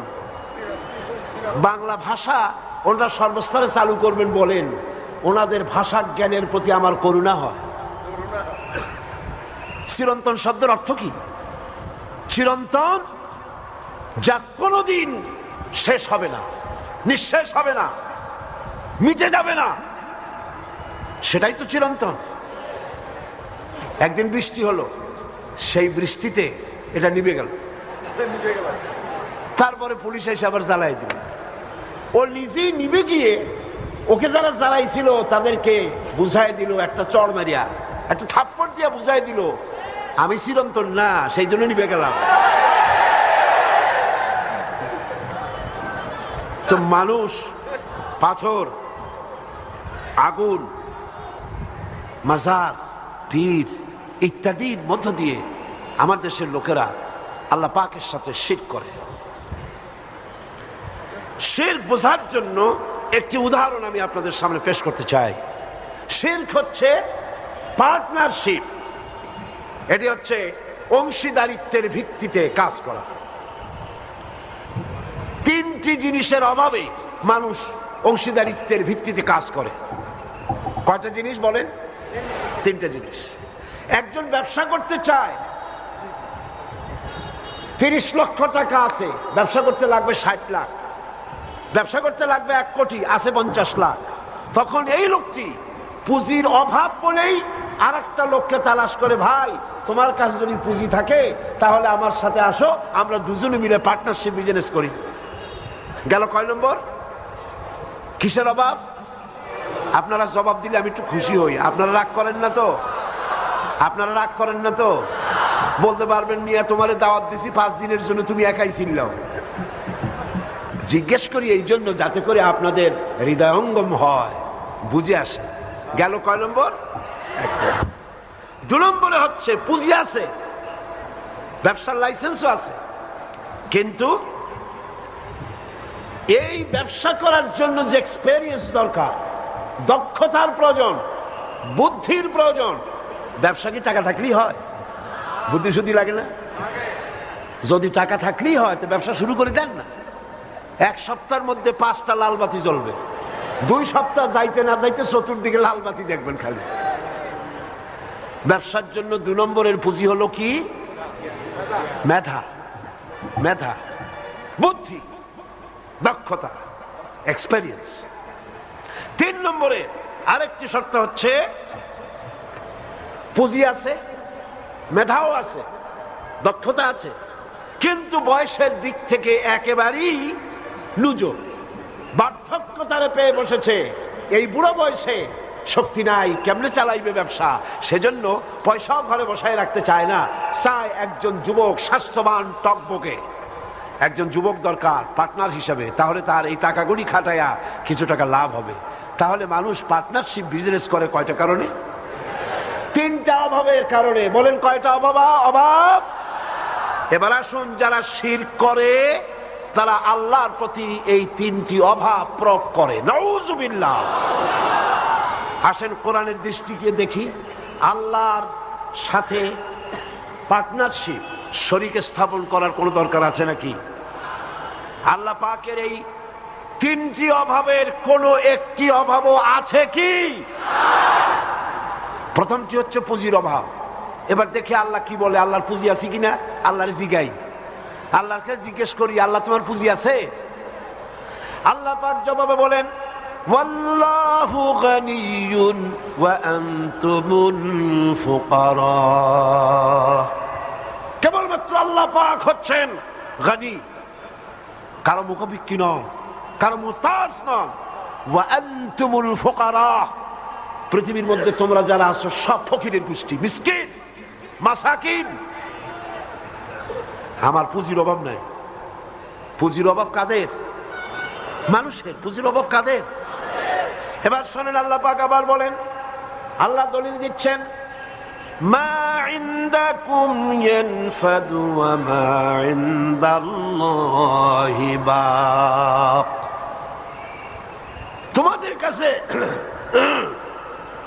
তোমাদের কাছে যা আছে সব ফুরাইয়া যায়। 5 মণ দিলে 3 দিন পরে যাই দেখা যায় সব পায়খানা হয়ে গেছে, কিচ্ছু নেই। 5 কোটি টাকা আছে, 6 মাস পরে সব শেষ। টাকার আল্লাহ যত ধান দিলেন, চাউল দিলেন, মাছ দিলেন, গোশত দিলেন, খাইয়া সমুদ্র শেষ করে ফেলাইছি আমরা, ঠিক কিনা? সমুদ্র এখন মাছ কমে গেছে, এমন খাওয়া খাচ্ছে। মা ইনদাকুম ইয়ানফাদু, তোমাকে যা দেওয়া হয়, তোমার কাছে যা আছে সব ফুরায় যায়। ওয়া মা ইনদাল্লাহি বাক, আর আমার কাছে যা আছে তা ফুরায় না। আল্লাহ পাকের ভান্ড যত দেন তত ভরা থাকে, মনেই কমে না। সুবহানাল্লাহ। আল্লাহ পাক বলেন, আকাশ আর জমিনের সবকিছুর চাবি কাঠি আল্লাহর কাছে। সম্পদের সমস্ত চাবি কার কাছে? লিল্লাহি মা ফিস সামাওয়াতি ওয়া মা ফিল আরদ। আকাশের জমিনে যা কিছু আছে সার্বভৌমত্বের একচ্ছত্র মালিকানা কার? জোরে বলেন কার? তাহলে বোঝা গেল আল্লাহর পুঁজির কোনো অভাব নাই। তাহলে আল্লাহর কোনো শরীকের দরকার আছে? 2 নম্বরে আরেকটি অভাবের কারণে মানুষ পার্টনারশিপ বিজনেস করে, সে অভাবটা হলো বুদ্ধির অভাব, দক্ষতার অভাব, যোগ্যতার অভাব, জ্ঞানের অভাব, মেধার অভাব। আমি প্রশ্ন করি লক্ষ জনতাকে, এই অভাব আল্লাহ পাকের আছে নাকি? আল্লাহ পাক বলছেন, আল্লাহরে জিজ্ঞেস করি, তোমার জ্ঞান কম না বেশি? আল্লাহ পাক জবাবে বলেন, ওয়াল্লাহু ইয়ালামু ওয়া আনতুম লা তা'লামুন। আর কিছু থাকে? ওয়াল্লাহু ইয়ালামু, সবকিছু কে জানে? চিল্লায় বলতে হবে, কে জানে? ওয়া আনতুম লা তা'লামুন, তোমরা কিচ্ছু জানো না, কিচ্ছু জানো না। ওয়া মা উতীতুম মিনাল ইলমি ইল্লা কালিলা, তোমাদেরকে খুব সামান্যতম জ্ঞান দেওয়া হয়েছে। কতখানি? কত সামান্য? সমুদ্রের ভেতরে, মহাসমুদ্রের ভেতরে একটা পাখি যদি তার চুনচুপ, তার ঠোঁটকে যদি পানির ভিতরে ডুবায় দেয়, প্রশান্ত মহাসাগরের ভিতরে ঠোঁটটা ডুবায় দিয়া ঠোঁটটা যদি উঠায়, তাহলে প্রশান্ত মহাসাগরের পানি কমবে কতখানি? পাখি প্রশান্ত মহাসাগরের মধ্য দিয়া তার ঠোঁটে যতটুকু পানি উঠাতে পারে নাই, গোটা পৃথিবীর মানুষগুলি নবুয়তের জ্ঞান বাদ দিয়া পৃথিবীর সমস্ত বুদ্ধিজীবী, সমস্ত কবি সাহিত্যিক, সমস্ত রাজনীতিবিদ, সমরবিদ, পৃথিবীর সমস্ত মানুষের জ্ঞান এক জায়গায় করলে পাখি তার ঠোঁটে করে সমুদ্র থেকে যতটুকু পানি উঠাইছে, এতটুকু জ্ঞান আল্লাহর কাছ থেকে তারা লাভ করতে পারে নাই। তাহলে জ্ঞানের পুঁজির অভাব আল্লাহর কাছে। 3 নম্বরে, আল্লাহর কোন শক্তির অভাব আছে? শক্তির জন্যই তো শরীর দরকার। বুড়া হয়ে গেছে, বার্ধক্য হয়ে গেছে, দুর্বল হয়ে গেছে, এই জন্য জওয়ান দরকার, যে ব্যবসা চালাইতে পারবে এরকম একজন জওয়ান দরকার। আল্লাহ পাকের এই অভাব আছে শক্তির। অনেক দিন হওয়ার কারণে চোখে কমটম দেখে, হ্যাঁ, নাউযুবিল্লাহ। কর শক্তির দিক থেকে রব্বুল আলামিন বলছেন আন্নাল কুওয়াতা লিল্লাহি জামিআ। পাগলেরা, পাগল নেতারা, পাগল নেত্রীরা, উন্মাদ নেত্রীরা, উন্মাদ নেতারা বলে সকল ক্ষমতার উৎস জনগণ। এরা উন্মাদ। এরা কি উন্মাদ না হলে বলে ৭১-এর চেতনা নিয়ে বন্যার সাথে মোকাবেলা করা হবে। বন্যা কি পাকিস্তানি সৈন্য? তোমার রাইফেল নিয়ে, বন্দুক নিয়ে, তারপরে তুমি বন্যাটা গাইবা? পাগল। পাগল কি গাছে ধরে? জনগণকে বলা হয় ক্ষমতার উৎসব। মিথ্যে কথা, বাজে কথা। এই কথাটা বলে আপনাদেরকে একটু খুশি করিয়া, আপনাদেরকে পাম্প পট্টি দিয়া ডানলপ টায়ার বানায় দিতে চায় ফুলাইয়া। এটি একটি কবিরা গুনাহ, বিশ্বাস করা হলো হারাম, কারণ কোরআনের কথার সাথে সাংঘর্ষিক। আল্লাহ পাক বলছেন আন্নাল কুওয়াতা লিল্লাহি জামিআ। সমস্ত ক্ষমতার উৎস কে? এরকম কোন কেন? সামনে ৫-৬ জন কয় আল্লাহ, দূরে যারা দাঁড়ায় আছে আপনারা আল্লাহ কইতে পারেন না? যিনি যেখানে আছেন, মাইকের আওয়াজ যত দূরে শোনা যায়, সবাই বলেন সমস্ত ক্ষমতার উৎস কে? আলহামদুলিল্লাহ।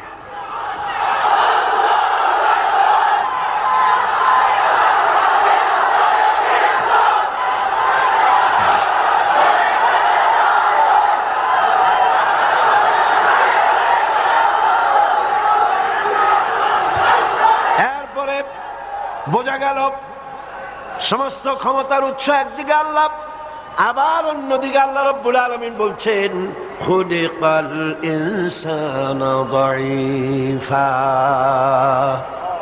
সমস্ত ক্ষমতার উৎস হলো আল্লাহ, আর তোমরা হলে দুর্বল। মানুষেরা কি? আল্লাহ কি?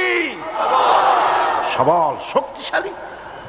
সব সময় দৈনিক ৫ বার আল্লাহু আকবার বলে সেজদা দিয়া ঘোষণা করি, আল্লাহ তুমি বড়, আমি কিছু না, মাটির সাথে মিশে গেলাম। সুবহানাল্লাহ। সুতরাং যে কারণে মানুষকে শরীকদারি ব্যবসা করতে হয়, এর কোনো একটি কারণও আল্লাহর কাছে বিদ্যমান নাই। এই জন্যই শিরক করা নিকৃষ্ট অপরাধ, গুনাহে কবিরা, জঘন্যতম অপরাধ। শিরক করা কি? জঘন্যতম অপরাধ। এই শিরক এর আসলে কোনো ভিত্তি নাই। শিরকের আসলে কোনো, আল্লাহ পাক বলেন ওয়াজআলু লিল্লাহি শুরাকা কুল সাম্মুহুম। লোকেরা আল্লাহর কিছু শরীক নির্দিষ্ট করে। হে নবী, তাদেরকে বলো, তারা যদি বাস্তবিকই আল্লাহর বানানো শরীক হয়ে থাকে, তবে তাদের নাম ঘোষণা করো। তারা কারা আমার একটু শোনাও। ওরা কারা? আমার সাথে তাদেরকে অংশীদার স্থাপন করো। ওরা কারা? নাম শোনাও। আম তুনাব্বিউনাহু বিমা লা ইয়ালামু ফিল আরদি বিযাহিরিম মিনাল কাউল। অথবা তোমরা কি আল্লাহকে এমন কথা শোনাতে চাও যে তিনি নিজের জমিনে এমন কেউ আছে বলে জানেনই না?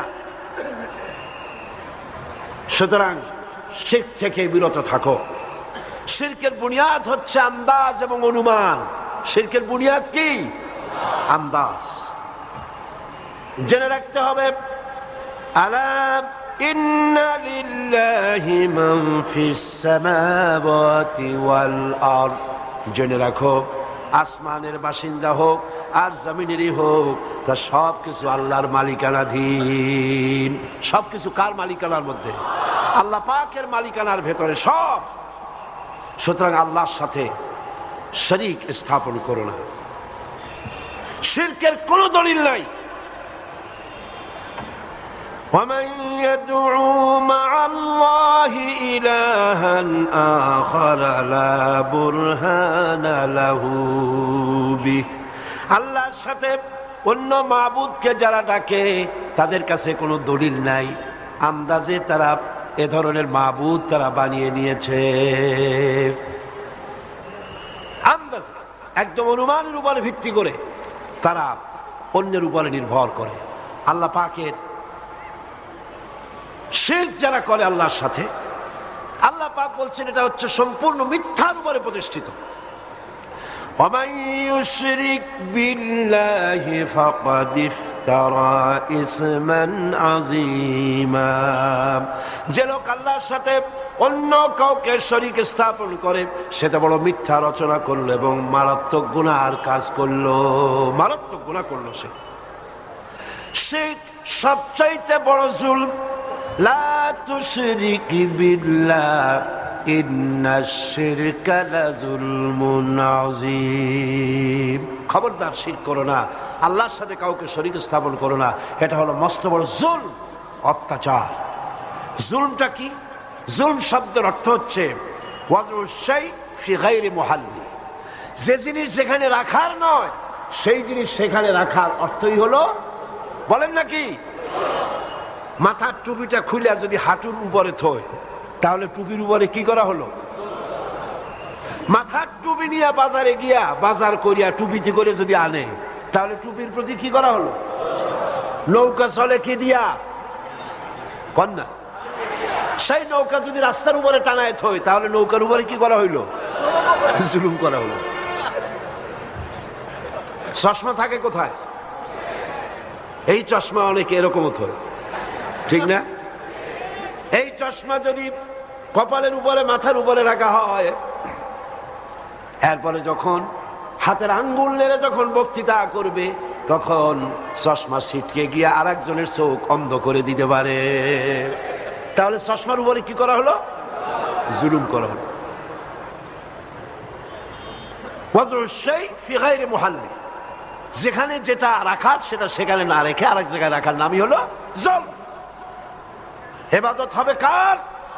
চিল্লা এখন কার? ছেলে দিতে পারে কে? মেয়ে দিতে পারে কে? হাসাতে পারে কে? কাঁদাতে পারে কে? হায়াত দিতে পারে কে? ব্যবসায় উন্নতি দিতে পারে কে? মামলা মোকদ্দমায় জিতায় দিতে পারে কে? ক্ষমতা দিতে পারে কে? ক্ষমতা ছিনাই দিতে পারে কে?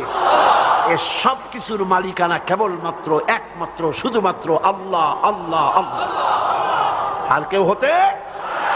যখনই মানুষ এই সব কাজে অন্যকে শরীক করে, খাজা বাবা ইয়া খাজা মেরা মতলব কো পুরা কর দে, নাউজুবিল্লাহ।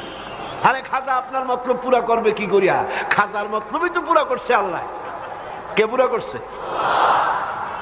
এই ধরনের কিছু লোক ব্যবসার ফাঁদ পেতে বসে আছে।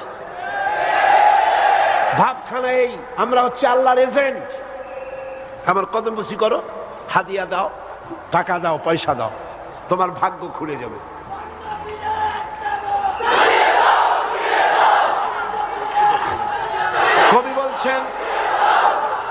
কবি বলছেন ये हाल तेरा जाल है,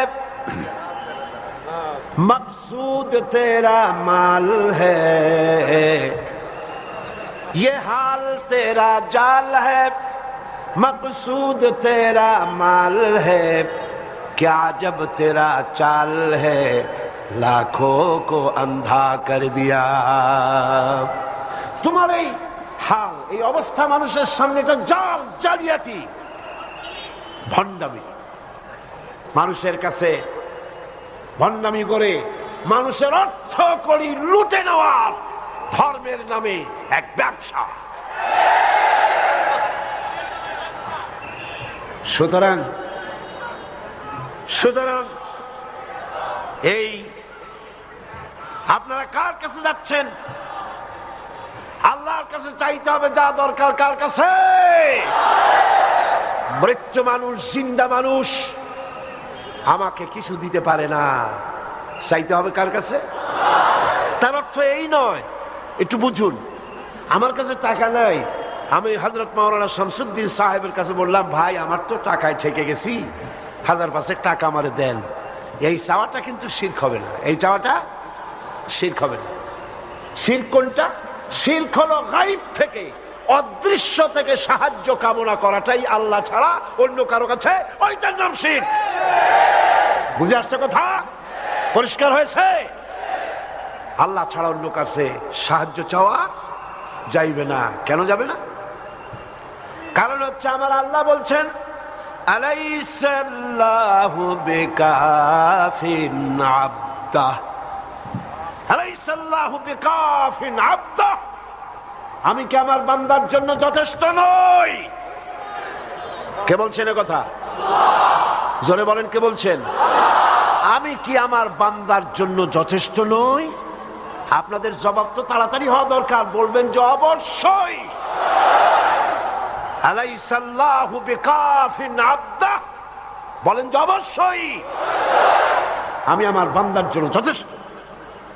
সৃষ্টি করছি আমি, আর তুমি সাবা মাজারে গিয়া পাইছো কি? মাজারে নয়, জিন্দা মুর্দা কারো কাছে নয়। ওয়াইজা সাআলতা ফাসআলিল্লাহ ওয়াইজা ইসতাআনতা ফাসতাইন বিল্লাহ। যা চাইবার সব আল্লাহর কাছে চাও, যা বলার আল্লাহকে বলো। তিনি শোনেন না? তিনি কি ঘুমায় থাকেন? তিনি কি ঘুমায় থাকেন? আল্লাহু লা ইলাহা ইল্লা হুয়াল হাইয়ুল কাইয়্যুম লা তাখুযুহু সিনাতুন ওয়ালা নাওম। আল্লাহ এক এবং একক, তিনি সদা জাগ্রত, চিরঞ্জীব। ঘুম, তন্দ্রা, নিদ্রা কোনটাই তাকে স্পর্শ করে না। মুসা আলাইহিস সালাম আল্লাহ পাকের দরবারে আরজি পেশ করলেন, আয় আল্লাহ, তুমি নাকি ঘুমাও না? আল্লাহ কয়, তুমি বিশ্বাস করো না? মুসা আলাইহিস সালাম বললেন, অবশ্যই বিশ্বাস করি, তবে আমার বুঝে আসে না। আল্লাহ পাক বলছেন, বিশ্বাস যখন করো তাহলে বুঝাই দেওয়া যাবে, বুঝাই দেওয়া যাবে। বিশ্বাস তো করছো। ইব্রাহিম আলাইহিস সালাম এরকম বলেছিলেন, রব্বি আরিনি কাইফা তুহিয়াল মাউতা, আয় আল্লাহ, তুমি মুর্দারে জিন্দা বানাও কেমনে? আল্লাহ কয়, আওয়ালাম তুমিন, বিশ্বাস করো না? কয় বালা ওয়ালাকিন লিয়াতমাইন্না কলবি, বিশ্বাস তো করি খোদা, তোমার কথা বিশ্বাস না করি যাবো কই? বিশ্বাস করি, তবে কানে শোনা আর চোখে দেখা একটু পার্থক্য তো আছেই।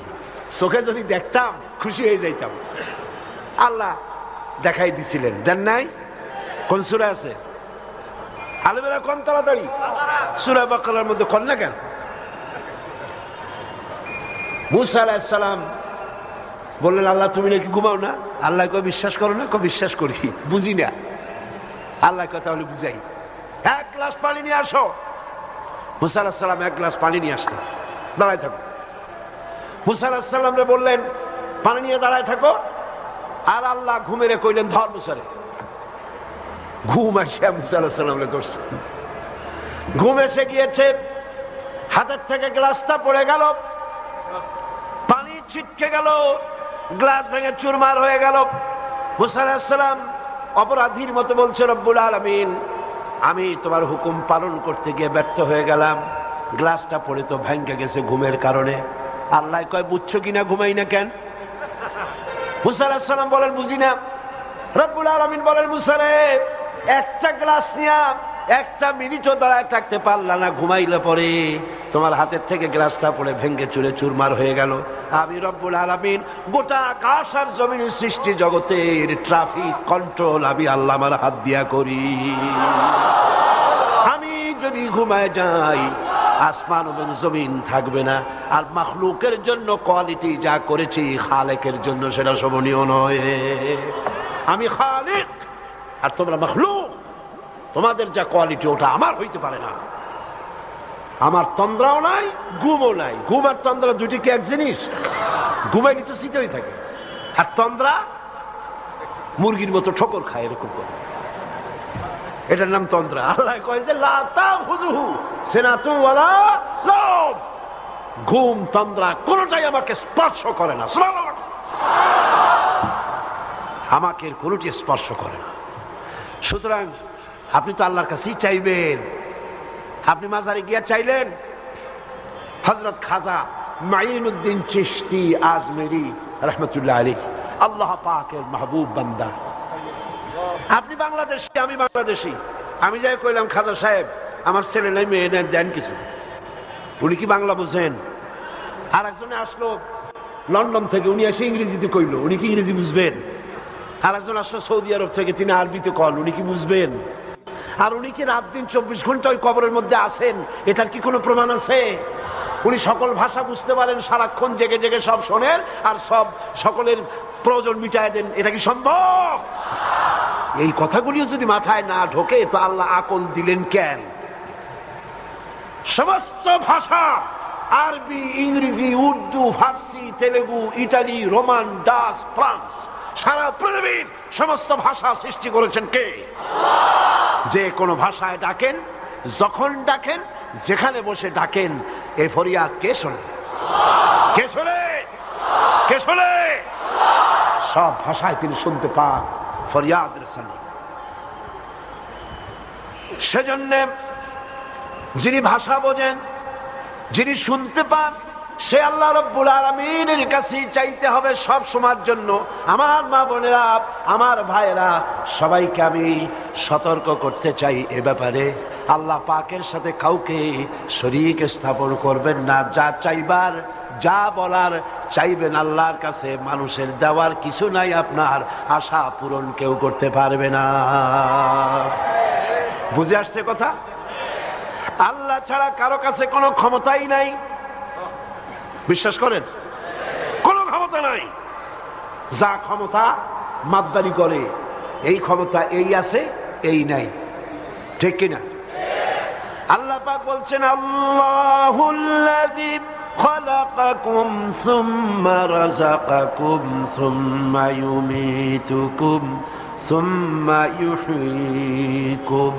আল্লাহ হচ্ছেন তিনি যিনি তোমাদেরকে পয়দা করেছেন, এরপরে তোমাদেরকে রিজিক দিয়েছেন, এরপরে তোমাদেরকে মৃত্যু করবেন, আবার তিনি তোমাদেরকে জিন্দা করবেন।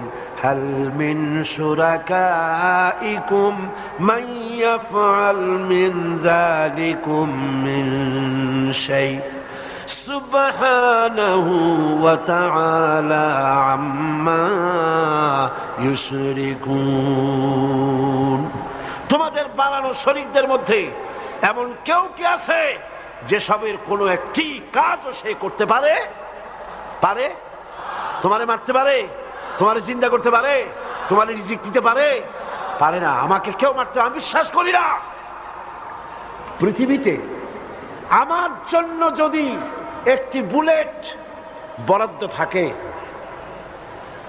পৃথিবীর সমস্ত মানুষ আমাকে পাহারা দিয়ে সেই বুলেট থেকে আমাকে বাঁচাইতে পারবে না। আর আমার জন্য কোন বুলেট যদি অ্যালটমেন্ট না থাকে, গোটা বিশ্বের সমস্ত গুলি আমাকে টার্গেট করে যদি নিক্ষেপ করা হয়, গুলি আমাকে বিদ্ধ করতে পারবে না। এটার নাম ঈমান। এর নাম কি? এই ঈমান যাদের কলিজা সমৃদ্ধ, তারা কাউকে পরোয়া করে না। ফাঁসির মঞ্চ, ফাঁসির দড়ি তার জুতার ফিতার মতো। জেলের পরোয়া করে না, জরিমানার পরোয়া করে না। খাইরিহি ওয়া শাররিহি মিনাল্লাহ তাআলা। ভালো আর মন্দ কে করেন? কে করেন? সমস্ত ক্ষমতার উৎস কার হাতের মুঠায়? মুসা আল্লাহ পাক হুজুরকে বলেছেন, কোনো চিন্তা নাই, আপনি আমার চোখের সামনে। কত বড় কথা! আপনি আমার চোখের সামনে। মুসা আলাইহিস সালামকে বলেছেন, আমি তোমাকে দেখছি। কিসের ভয়? চতুর্দিক থেকে বাঘ, ভল্লুক, সিংহ তোমাকে আক্রমণ করছে, জাদুকরদের তৈরি করা। ভয় পাইও না, আমি আল্লাহ তোমার সাথে আছি, ভয় নাই। কুল আরাইতুম ইন জাআলাল্লাহু আলাইকুমুন নাহারা সারমাদান ইলা ইয়াউমিল কিয়ামা। আল্লাহ পাক বলেন, আমি যদি ইচ্ছে করি, হে নবী আপনি বলুন, আল্লাহ যদি ইচ্ছে করেন দিনটাকে টেনে নিয়ে কিয়ামত পর্যন্ত টেনে নিতে পারেন, আর রাত আসবে না। মান ইলাহুন গায়রুল্লাহি ইয়াতিকুম বিলাইলিন তাসকুনুনা ফীহি আফালা তুবসিরুন। দিনটাকে যদি কিয়ামত পর্যন্ত আমি লম্বা করে দেই, তাহলে কি আছে এমন যেই দিনকে বিদায় করে দিয়ে রাতের আধার এনে দিয়ে তোমাদেরকে ঘুমাবার মতো আরাম করে দেবে, আরামের পরিবেশ সৃষ্টি করে দেবে, এমন কেউ আছে নাকি? আছে কেউ? তাহলে ক্ষমতা কার? সেজন্য শিরক হচ্ছে ক্ষমার অযোগ্য অপরাধ, ক্ষমার অযোগ্য অপরাধ। ইন্নাল্লাহা লা ইয়াগফিরু আন ইউশরাকা বিহি ওয়া ইয়াগফিরু মা দুনা যালিকা লিমান ইয়াশা। আল্লাহ কেবল শিরকের গুনাহ মাফ করবেন না, এছাড়া সব গুনাহ মাফ করবেন, যেটা ইচ্ছে করবেন। শিরকের গুনাহ মাফ হবে না। তবে যদি কেউ চোখের পানি দিয়ে আল্লাহকে রাজি করতে পারে, আল্লাহ শিরক আর করব না, এভাবে যদি তওবা করে চোখের পানি ফেলে, আল্লাহ পাক মাফ করতে পারে। মাফ করার মালিক কে? শিরক মস্ত বড় অপরাধ, এই অপরাধ ক্ষমার অযোগ্য,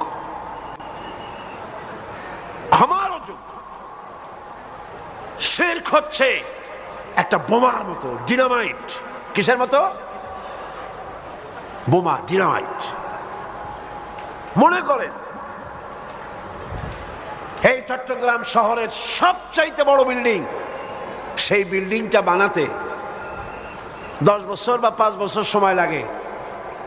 10 কোটি টাকা 20 কোটি টাকা খরচ করে বিরাট বিল্ডিং বানানো হলো। বানাইতে সময় লাগলো 5 বছর, টাকা খরচ হইলো কত কোটি? 10 কোটি বা 20 কোটি। এটাকে ধ্বংস করার জন্য একটা ডিনামাইট কেনেন, ওর দাম কত আমি জানি না, ধরি 5,000 টাকা কি 10,000 টাকা। সামরিক বাহিনীর লোকেরাই বলতে পারবে দাম কত। একটা ডিনামাইট কিনে সেই 10 কোটি টাকা খরচ করা বিল্ডিংটা নিচে রেখে দেন, তারপরে রিমোট কন্ট্রোল নিয়ে বাইরে দাঁড়ান, সুইচটা টেপেন, সুইচ টেপার সঙ্গে সঙ্গে বিল্ডিংটা দাঁড়ায় থাকবে না উড়ে যাবে? দাঁড়ায় থাকবে না উড়ে যাবে? 5 বছর বসে কষ্ট করে শত শত শ্রমিকরা 10 কোটি বা 20 কোটি টাকা খরচ করে যে বিল্ডিংটা বানাইলো, সেই বিল্ডিংটা উড়াই দিতে সময় লাগলো কয়েক সেকেন্ড, টাকা লাগলো 5,000। ঠিক কিনা? এবার শিরক হলো ঠিক ডিনামাইটের মতো, বোমার মতো।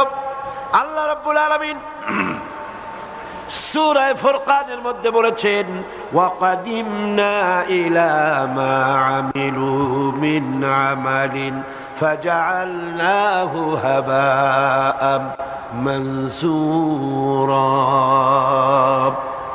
আমি তাদের কৃতকর্মের দিকে মনোনিবেশ করব, তাদের আমলগুলি বিক্ষিপ্ত ধূলিকণায় পরিণত করে দেব। আমি যখন তাদের আমলনামা দেখব এবং সেখানে যখন আমলের ভিতরে শিরক মিশ্রিত অবস্থায় দেখতে পাবো, ফাজআলনাহু হাবাআম মানসুরা, মুহূর্তের ভিতরে সমস্ত নেক আমলগুলি ধূলি কোণায় পরিণত করে দেব। আর আমলের কোনো দাম নাই, এই আমলের কোনো দাম আমার কাছে হবে না। ওই 10 কোটি টাকার বিল্ডিং যেমন 5,000 টাকার ডিনামাইটে উড়ে চলে গেল 5 মিনিটে, সারা জীবনের নামাজ, রোজা, হজ, যাকাত একটা শিরকের কারণে আল্লাহ পাক বলছেন ফাজআলনাহু হাবাআম মানসুরা, ধুলি কণার মতো উড়ায় দেব। ফাহাবিতাত আ'মালুহুম ফালা নুকিমু লাহুম ইয়াওমাল কিয়ামাতি ওয়াজনা। তাদের সমস্ত কর্ম বিনষ্ট হয়ে গেছে, কিয়ামতের দিন তাদের কোনো গুরুত্ব দেওয়া হবে না, আমার কাছে তারা কোনো গুরুত্ব পাবে না। এই গুরুত্বটা কি? এই গুরুত্বটা হচ্ছে এই পৃথিবীর বুকে দুনিয়ায় যত বড় বড় কৃতিত্ব তোমরা করেছ, বিশাল বিশাল শিরব সুরম অট্টালিকা, বিশ্ববিখ্যাত বিশ্ববিদ্যালয়, সুবিশাল লাইব্রেরি, সুবিস্তৃত আর্ট গ্যালারি, পৃথিবীর মধ্যে যা কিছু করেছো এগুলি আমি কোনো গুরুত্ব দেব না। যদি আমল খারাপ হয়, যদি শিরক মিশ্রিত হয়, এগুলির কোনো দাম আমার কাছে নেই। আল্লাহর দরবারে এগুলির কোনো মূল্য হবে না। এখন আল্লাহর কাছে মূল্য পেতে হলে আমার নবীজি বলেছেন, কিয়ামতের দিন মানুষের উপরে আল্লাহর হক আছে, আর আল্লাহর উপরে মানুষের হক আছে। সে হকটা কি? আল্লাহর উপরে মানুষের হক হলো মানুষ আল্লাহর ইবাদতের সাথে কাউকে শরীক স্থাপন করবে না। ভালো করে শোনেন, আল্লাহর উপরে মানুষের হক হলো মানুষ ইবাদত করতে গিয়ে আল্লাহ রাব্বুল আলামিনের সঙ্গে কাউকে শরীক স্থাপন করবে না। এ হলো আল্লাহর উপরে মানুষের হক। আর বান্দার উপরে আল্লাহর হক হতেছে যে ব্যক্তি আল্লাহর ইবাদতের মধ্যে কাউকে শরীক স্থাপন করবে না, আল্লাহ রাব্বুল আলামিন ওই বান্দার জন্য জাহান্নামের আগুনকে আল্লাহ পাক হারাম করে দিবে। হারাম, জাহান্নাম হারাম। শিরক মস্ত বড় অপরাধ। এই শিরক থেকে জনগণকে বাঁচতে হবে, রক্ষা পেতে হবে। তা না হলে এই জাতির জন্য কোনো কল্যাণ হবে না। সব কিছু মালিক হচ্ছেন আল্লাহ পাক। সে আল্লাহ পাককে বিশ্বাস করতে হবে। ওদের তো কোনো ক্ষমতা নাই যাদের কাছে। আল্লাহ পাক মাসির দৃষ্টান্ত দিচ্ছেন শিরকের ব্যাপারে। আল্লাহর দেওয়া একটা দৃষ্টান্ত শোনেন। আল্লাহর দেওয়া দৃষ্টান্ত কি? ইয়া আইয়ুহান নাসু দুরিবা মাসালুন ফাসতামিউ লাহু। হে মানব সকল, আল্লাহ একটি দৃষ্টান্ত দিচ্ছেন, মনোযোগ সহকারে শোনো। ইন্নাল্লাযীনা তাদউনা মিন দুনিল্লাহি লা ইয়াখলুকু যুবাবান ওয়ালা বিজতামাউ লাহু। হে লোকেরা, আল্লাহর তো এই দৃষ্টান্তটা শোনো। তোমরা আল্লাহকে বাদ দিয়া যাদেরকে ডাকছো, তারা সবাই মিলে একত্রিত হয়েও মাছির মতো একটি ক্ষুদ্র প্রাণীও বানাইতে পারবে না, অসম্ভব। শুধু তাই নয়, ওয়াইয়াসলুবুহুমুয যুবাবু শাইয়ান লা ইস্তানকিযুহু মিনহু যউফাত তালিবু ওয়াল মাতলুব। কি সুন্দর দৃষ্টান্ত! সুবহানাল্লাহ, সুবহানাল্লাহ। মাছি যদি ওদের নিকট থেকে কোনো জিনিস কেড়ে নিয়ে যায়, ওদের ক্ষমতা নাই মাছির কাছ থেকে সেই জিনিসটাকে তারা ফিরায় রাখে। এই যে মূর্তিগুলি বানায়া পূজা করা হয়, ওই মূর্তিগুলির সামনে খাবার দেওয়া হয় না, হয় কিনা? কমলা দেয়, বেদানা দেয়, রসগোল্লা দেয়, আরো কত খাবার দেয়। মাছিতে এসে যদি সবগুলা নিয়ে যায়, 10টা হাত 12টা হাত, একটা হাতের একটা আঙ্গুল দিয়ে মাছিটাকে উড়াই দিতে পারবে? পারবে না। হাদিস শরীফে আসছে, এক কাফের হুজুরের কাছে একবার একটা ভাঙ্গা মূর্তি নিয়ে আসছে। রাসূলুল্লাহ জিজ্ঞেস করলেন, এটা কি? এটা ভাঙ্গা কেন?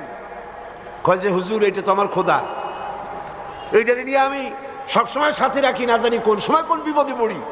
সেই জন্য বিপদ থেকে রক্ষা কর্তা হিসাবে ওরে আমি সব সময় সাথে রাখি। প্রতিমধ্যে আসতে গিয়ে আমার পেশাব অথবা পায়খানার জরুরত হলো, তো আমি এটাকে রাস্তার পাশে দাঁড় করায় থুইয়া ওই কাম করতে গেছি।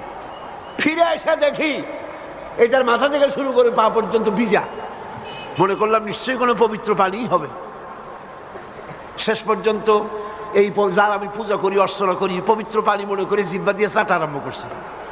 চাটতে গিয়ে কেমন টক টক ঝাঁজ, অ্যাসিড মতো দুর্গন্ধ। চিন্তা করলাম পবিত্র পানি এরকম ঝাঁজ লাগে কেন? জিনিসটা কি টক কেন? দূরে দেখি একটা কুকুর দাঁড়ানো, আর তার নিচের থেকে পানি টপকাচ্ছে। তখন বুঝলাম যে কি পানি। মেজাজটা খারাপ হয়ে গেল। বললাম, তুই খোদা না হুদা? কুত্তার পেশাব দিয়ে নিজের বাঁচাইতে পারো না, তো আমারই বাঁচাবি কেমনে? ঠ্যাংটা ধরে মারলাম, আসাদ ভাঙ্গে 2 টুকরা হয়ে গেছে। হুজুর হাসলেন। হুজুর বললেন, আমার কাছে কেন আসছে? লোকটি বলল, ইয়া মুহাম্মদ। বলেন না কেন সাল্লাল্লাহু আলাইহি ওয়াসাল্লাম? খবরদার কখনো ভুলবেন না, আল্লাহ নবীজির প্রিয় নাম যখনই শুনতে পাবেন তখনই প্রত্যেক মুমিনের জন্য ওয়াজিব হয়ে যায় দরুদ শরীফ পড়া। দরুদ না পড়লে পরে বখিরের খাতায় নাম লেখা হয়ে যাবে। নবীজি বলেছেন, আমার প্রতি একবার যদি কেউ দরুদ পড়ে রব্বুল আলামিন তার উপরে 10টি রহমত অবতীর্ণ করে। কাফের ব্যক্তি বলছে, ইয়া মুহাম্মদ সাল্লাল্লাহু আলাইহি ওয়াসাল্লাম, আমি বুঝতে পেরেছি সারাটা জীবন ভুলের মধ্যে কাটায় দিয়েছি, সারা জীবন অন্যায়ের মধ্যে কাটাইছি, শিরকের মধ্যে কাটাইছি। এবার আমি আলোর সন্ধান পেতে চাই, আমি ঈমান আনার জন্য আপনার কাছে এসেছি, এক আল্লাহ বিশ্বাস করার জন্য এসেছি। নবীজি বললেন, পড়ো লা ইলাহা ইল্লাল্লাহু মুহাম্মাদুর রাসূলুল্লাহ। জোরে সে পড়ে লা ইলাহা ইল্লাল্লাহ, লা ইলাহা ইল্লাল্লাহ, লা ইলাহা ইল্লাল্লাহ, লা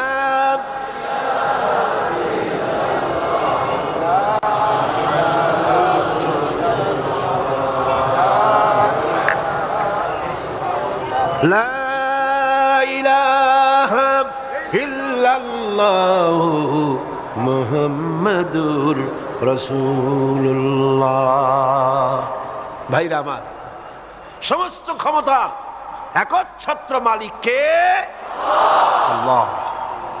সুতরাং কবরের কাছে এই মাসালা বারবার আমি বলেছি, আল্লাহর ওলিদের কবর যদি চোখের সামনে কোথাও পড়ে জিয়ারত করবেন, দরুদ শরীফ পড়বেন। কিছু দিতে যাবেন, কিছু পাইতে যাবেন না।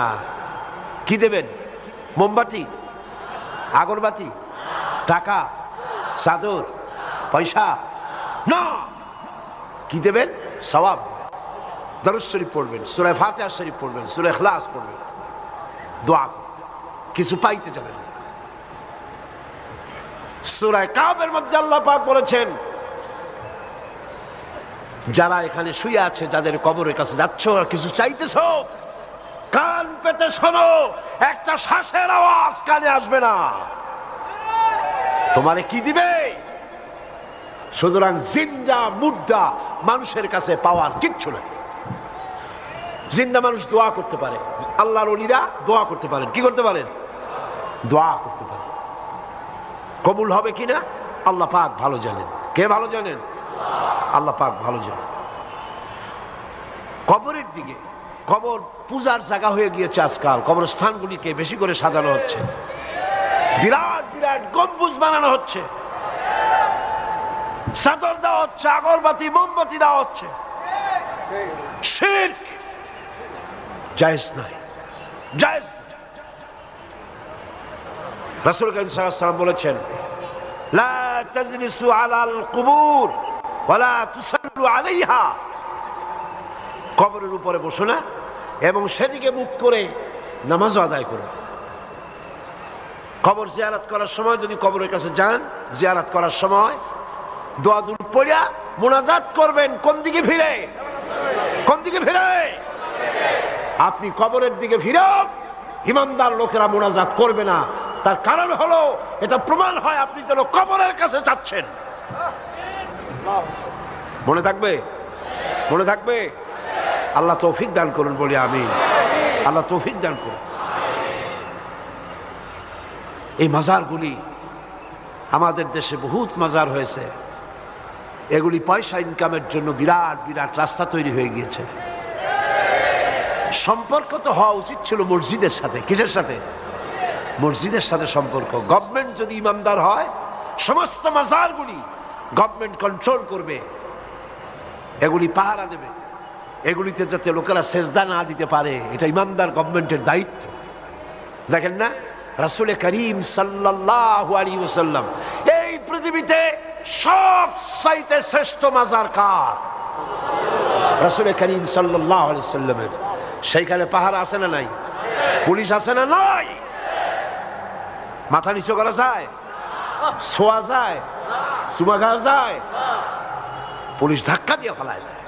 আল্লাহ তাদের প্রতি রহম করুন। জোরে কোন আমিন। আল্লাহ তাদের প্রতি রহম করুন। অনেকে মনে কষ্ট পান, এত দূর দিয়ে আসলাম, কবরের জালির উপর একটু চুমা খাইতে পারলাম না। চুমা খাওয়ার দরকারটা কি? এটা চুমা খাওয়ার জায়গা না, এখানে আদবের জায়গা, এখানে দরুদ শরীফ পড়ার জায়গা, এখানে কান্দার জায়গা। কে শুয়ে আছে? দুনিয়া এবং আখিরাতের বাদশা সুবহানাল্লাহ। সেখানে দাঁড়িয়েছেন, আদবের সাথে দাঁড়ান, আদবের সাথে দাঁড়ান। আমি যতবার এই রাসূল করিম সাল্লাল্লাহু আলাইহি ওয়াসাল্লামের কবরের কাছে গিয়ে দাঁড়াইছি, যখনই কাছে যেতে থেকেছি হাঁটুতে বল পাই নাই, হাঁটু কাঁপতে থাকে। কার কাছে যাচ্ছি? সুবহানাল্লাহ, কার কাছে যাচ্ছি? যার প্রতি আদব আল্লাহ এতটা লক্ষ্য রেখেছেন, আদবের প্রতি, রাসূলের প্রতি আদবের জন্য আল্লাহ এতটা কড়া সতর্ক নজর রেখেছেন। সাহাবীরা একটু গলার আওয়াজ বড় করে কথা বলেছেন, আল্লাহ বরদাস্ত। ये मकाम अदब है। আল্লাহ রাব্বুল আলামিন ঘোষণা করে দিলেন, ইয়া আইয়ুহাল্লাযীনা আমানু লা তারফাউ আসওয়াতাকুম ফাওকা সাউতিন নবী। ও বিশ্বাসীরা, আমার নবীর গলার আওয়াজের চাইতে তোমাদের গলার আওয়াজ যেন বড় না হয়। সাবধান, সাবধান, আমার নবীর আওয়াজের চাইতে তোমাদের আওয়াজ যদি বড় হয়, আদাহাবাতা আমালুকুম, জীবনে ভালো কাজ যা করছো সব বরবাদ করে দেব। আজও এই আয়াত সোনার অক্ষর দিয়ে কবর শরীফের সামনে লাগানো রয়েছে, সাইনবোর্ডে আছে না? সুতরাং শ্রেষ্ঠ কবর তো ওইটাই, শ্রেষ্ঠ মাজার তো ওইটাই। গভর্নমেন্টের দায়িত্ব, সৌদি গভর্নমেন্ট সে দায়িত্ব পালন করছে। আমাদের দেশেও ইমানদার সরকার যদি ক্ষমতায় আসে, কোন মাজারে চাদর, আগরবাতি, মোমবাতি দিতে দেওয়া হবে না। সমস্ত মাজারগুলিকে শিরক মুক্ত করা হবে। আল্লাহর ওলিদের মাজার যথাযোগ্য মর্যাদার সাথে রাখা হবে। আপনার সম্পর্ক হবে মসজিদের সাথে। কিসের সাথে? মসজিদ। পৃথিবীর শ্রেষ্ঠ জায়গা কোনটা আর নিকৃষ্ট জায়গা কোনটা? মসজিদের সাথে সম্পর্ক গড়ে তুলুন। আল্লাহ পাকের সাথে তাআল্লুক মা আল্লাহ, আল্লাহর সাথে সম্পর্ক গভীর থেকে গভীরতর হতে থাকবে। আপনি যত দুনিয়াকে তরক করবেন, আল্লাহ পাকের রহমত তত আপনাকে এসে জুড়ে ধরবে। সুবহানাল্লাহ। সুতরাং একজন পবিত্র কোরআনের দৃষ্টিতে একজন তাওহীদবাদীর সুস্পষ্ট পরিচয় কি? এক কথায় বলে দাও, এক কথায় বলে দাও যে কোরআনের দৃষ্টিতে একজন তাওহীদবাদীর পরিচয় কি? আল্লাহ রাব্বুল আলামিন পরিচয়টা তুলে ধরছেন, ওয়াল্লাযীনা লা ইয়াদউনা মা'আল্লাহি ইলাহান আখার। মুমিন ব্যক্তি তাওহীদবাদী, নির্ভেজাল, সলিড ইমানদার তো সেই ব্যক্তি যে ব্যক্তি আল্লাহর সাথে, আল্লাহর ইবাদতের সাথে কাউকে শরীক করে না, ডাকে কেবল আল্লাহকে। কারে ডাকে? কারে ডাকে? ইয়া বলে হরফে নিদা দিয়ে আল্লাহকেই ডাকে। ইয়া আব্দুল কাদের জিলানী এই বলে সে ডাকে না। কুতুব রব্বানী মাহবুব সুবহানী শেখ মুহিউদ্দিন আব্দুল কাদের জিলানী নওয়ারাল্লাহু মারকাদাহু ওয়াজআলাল জান্নাতা মাসওয়াহু।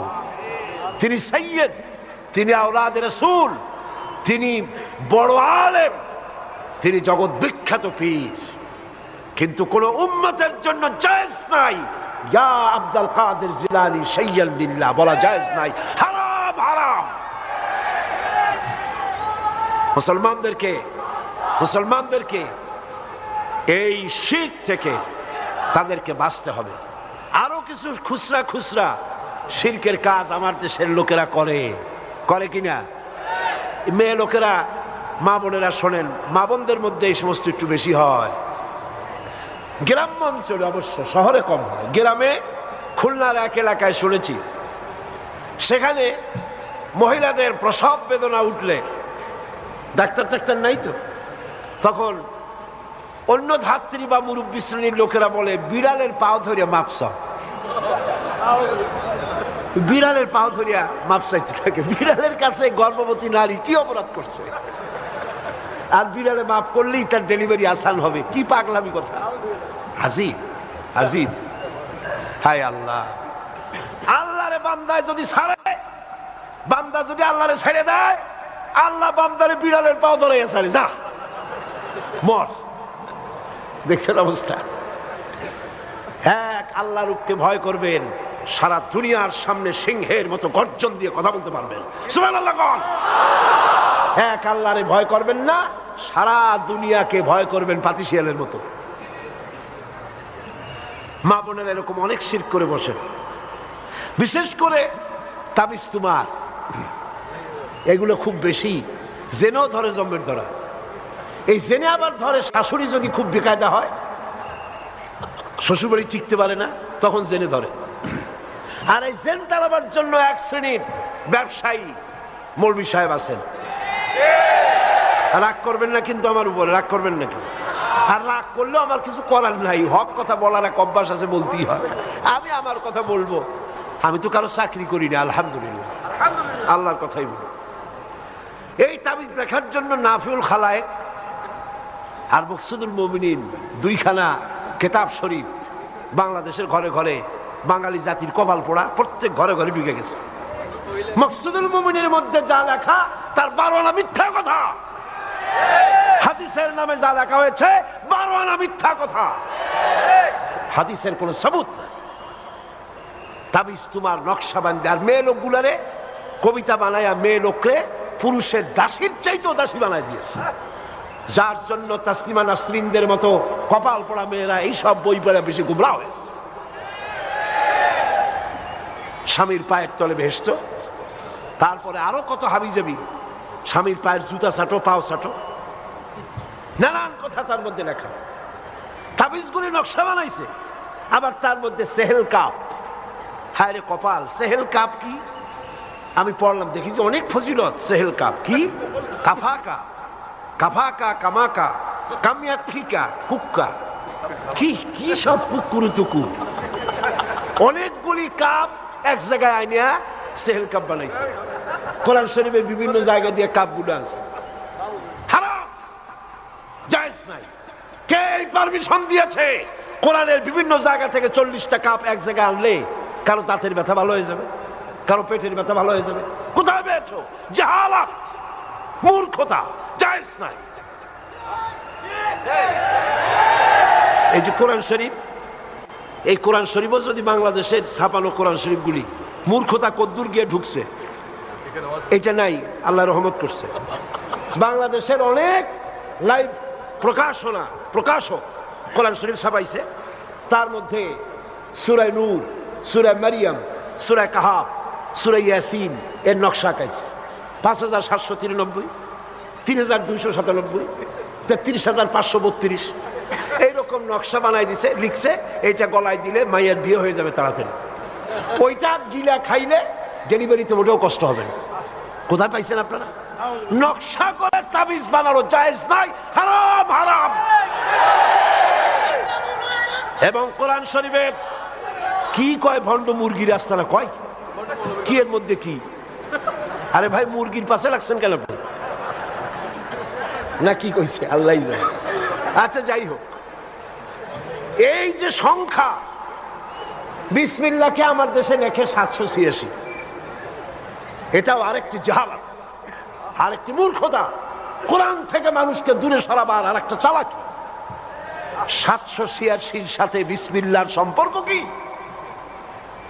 আহা, আমার সাথে পড়েন, বিসমিল্লাহির রহমানির রহিম।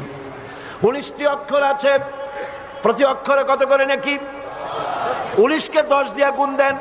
একবার বিসমিল্লাহির রহমানির রহিম যদি কেউ পড়ে, আল্লাহ রাব্বুল আলামিন তার আমলনামায় 190টি নেকি আমলনামায় লিখে দিবেন। সেটারে বাদ দিয়া 786। এভাবে কোরআন শরীফের আয়াতগুলিকে নাম্বার বানাইয়া নকশা করিয়া তাবিজ বানানো জায়েজ নাই। হযরত হযরত ইবনে আব্বাস, হযরত ইবনে মাসউদ রাদিয়াল্লাহু তাআলা আনহুকে তাবিজ, হযরত ইবনে মাসউদ রাদিয়াল্লাহু তাআলা আনহু তাবিজকে মুতলাকান হারাম বলেছেন। তার দলিল হচ্ছে, তিনি দলিল দিয়েছেন মান তাআল্লাকা শাইয়ান উকিলা ইলাইহি, যে নিজের শরীরে কিছু লটকায় তার উপরেই তাকে নির্ভর করে দেওয়া হয়, আল্লাহর কোনো দায় দায়িত্ব থাকে না। আর কোন কোন সাহাবী কোরআনের আয়াত লিখে তাবিজ দিলে দোষ নাই বলেছেন, কোন কোন সাহাবী বলেছেন, কিন্তু তারা এরকম হুজুরের কোন হাদিসকে দলিল হিসাবে পেশ করেন নাই। সেই জন্য সতর্ক থাকা প্রয়োজন, সতর্ক থাকা প্রয়োজন। শিরক হতে পারে, বেদাত হতে পারে, এমন সব কাজ থেকে আমাদেরকে বাঁচতে হবে। আল্লাহ যেন তৌফিক দেন, কল আমিন, জোরে বলেন আমিন। শিরক ফাউন্ডেশন হচ্ছে তাওহীদ। ফাউন্ডেশন কি? ঈমানের ফাউন্ডেশন কি? তাওহীদ। ফাউন্ডেশন যদি মজবুত হয়, সিমেন্ট আর বালি যে পরিমাণ হওয়া দরকার সেই পরিমাণের সিমেন্ট, বালি আর রড দিয়া সুন্দর করে ফাউন্ডেশন দিয়া যদি 135 তলা 40 তলা বিল্ডিং যদি বানান, এই বিল্ডিং এর স্থায়িত্ব থাকবে, এই বিল্ডিং বহুদিন পর্যন্ত থাকতে পারবে।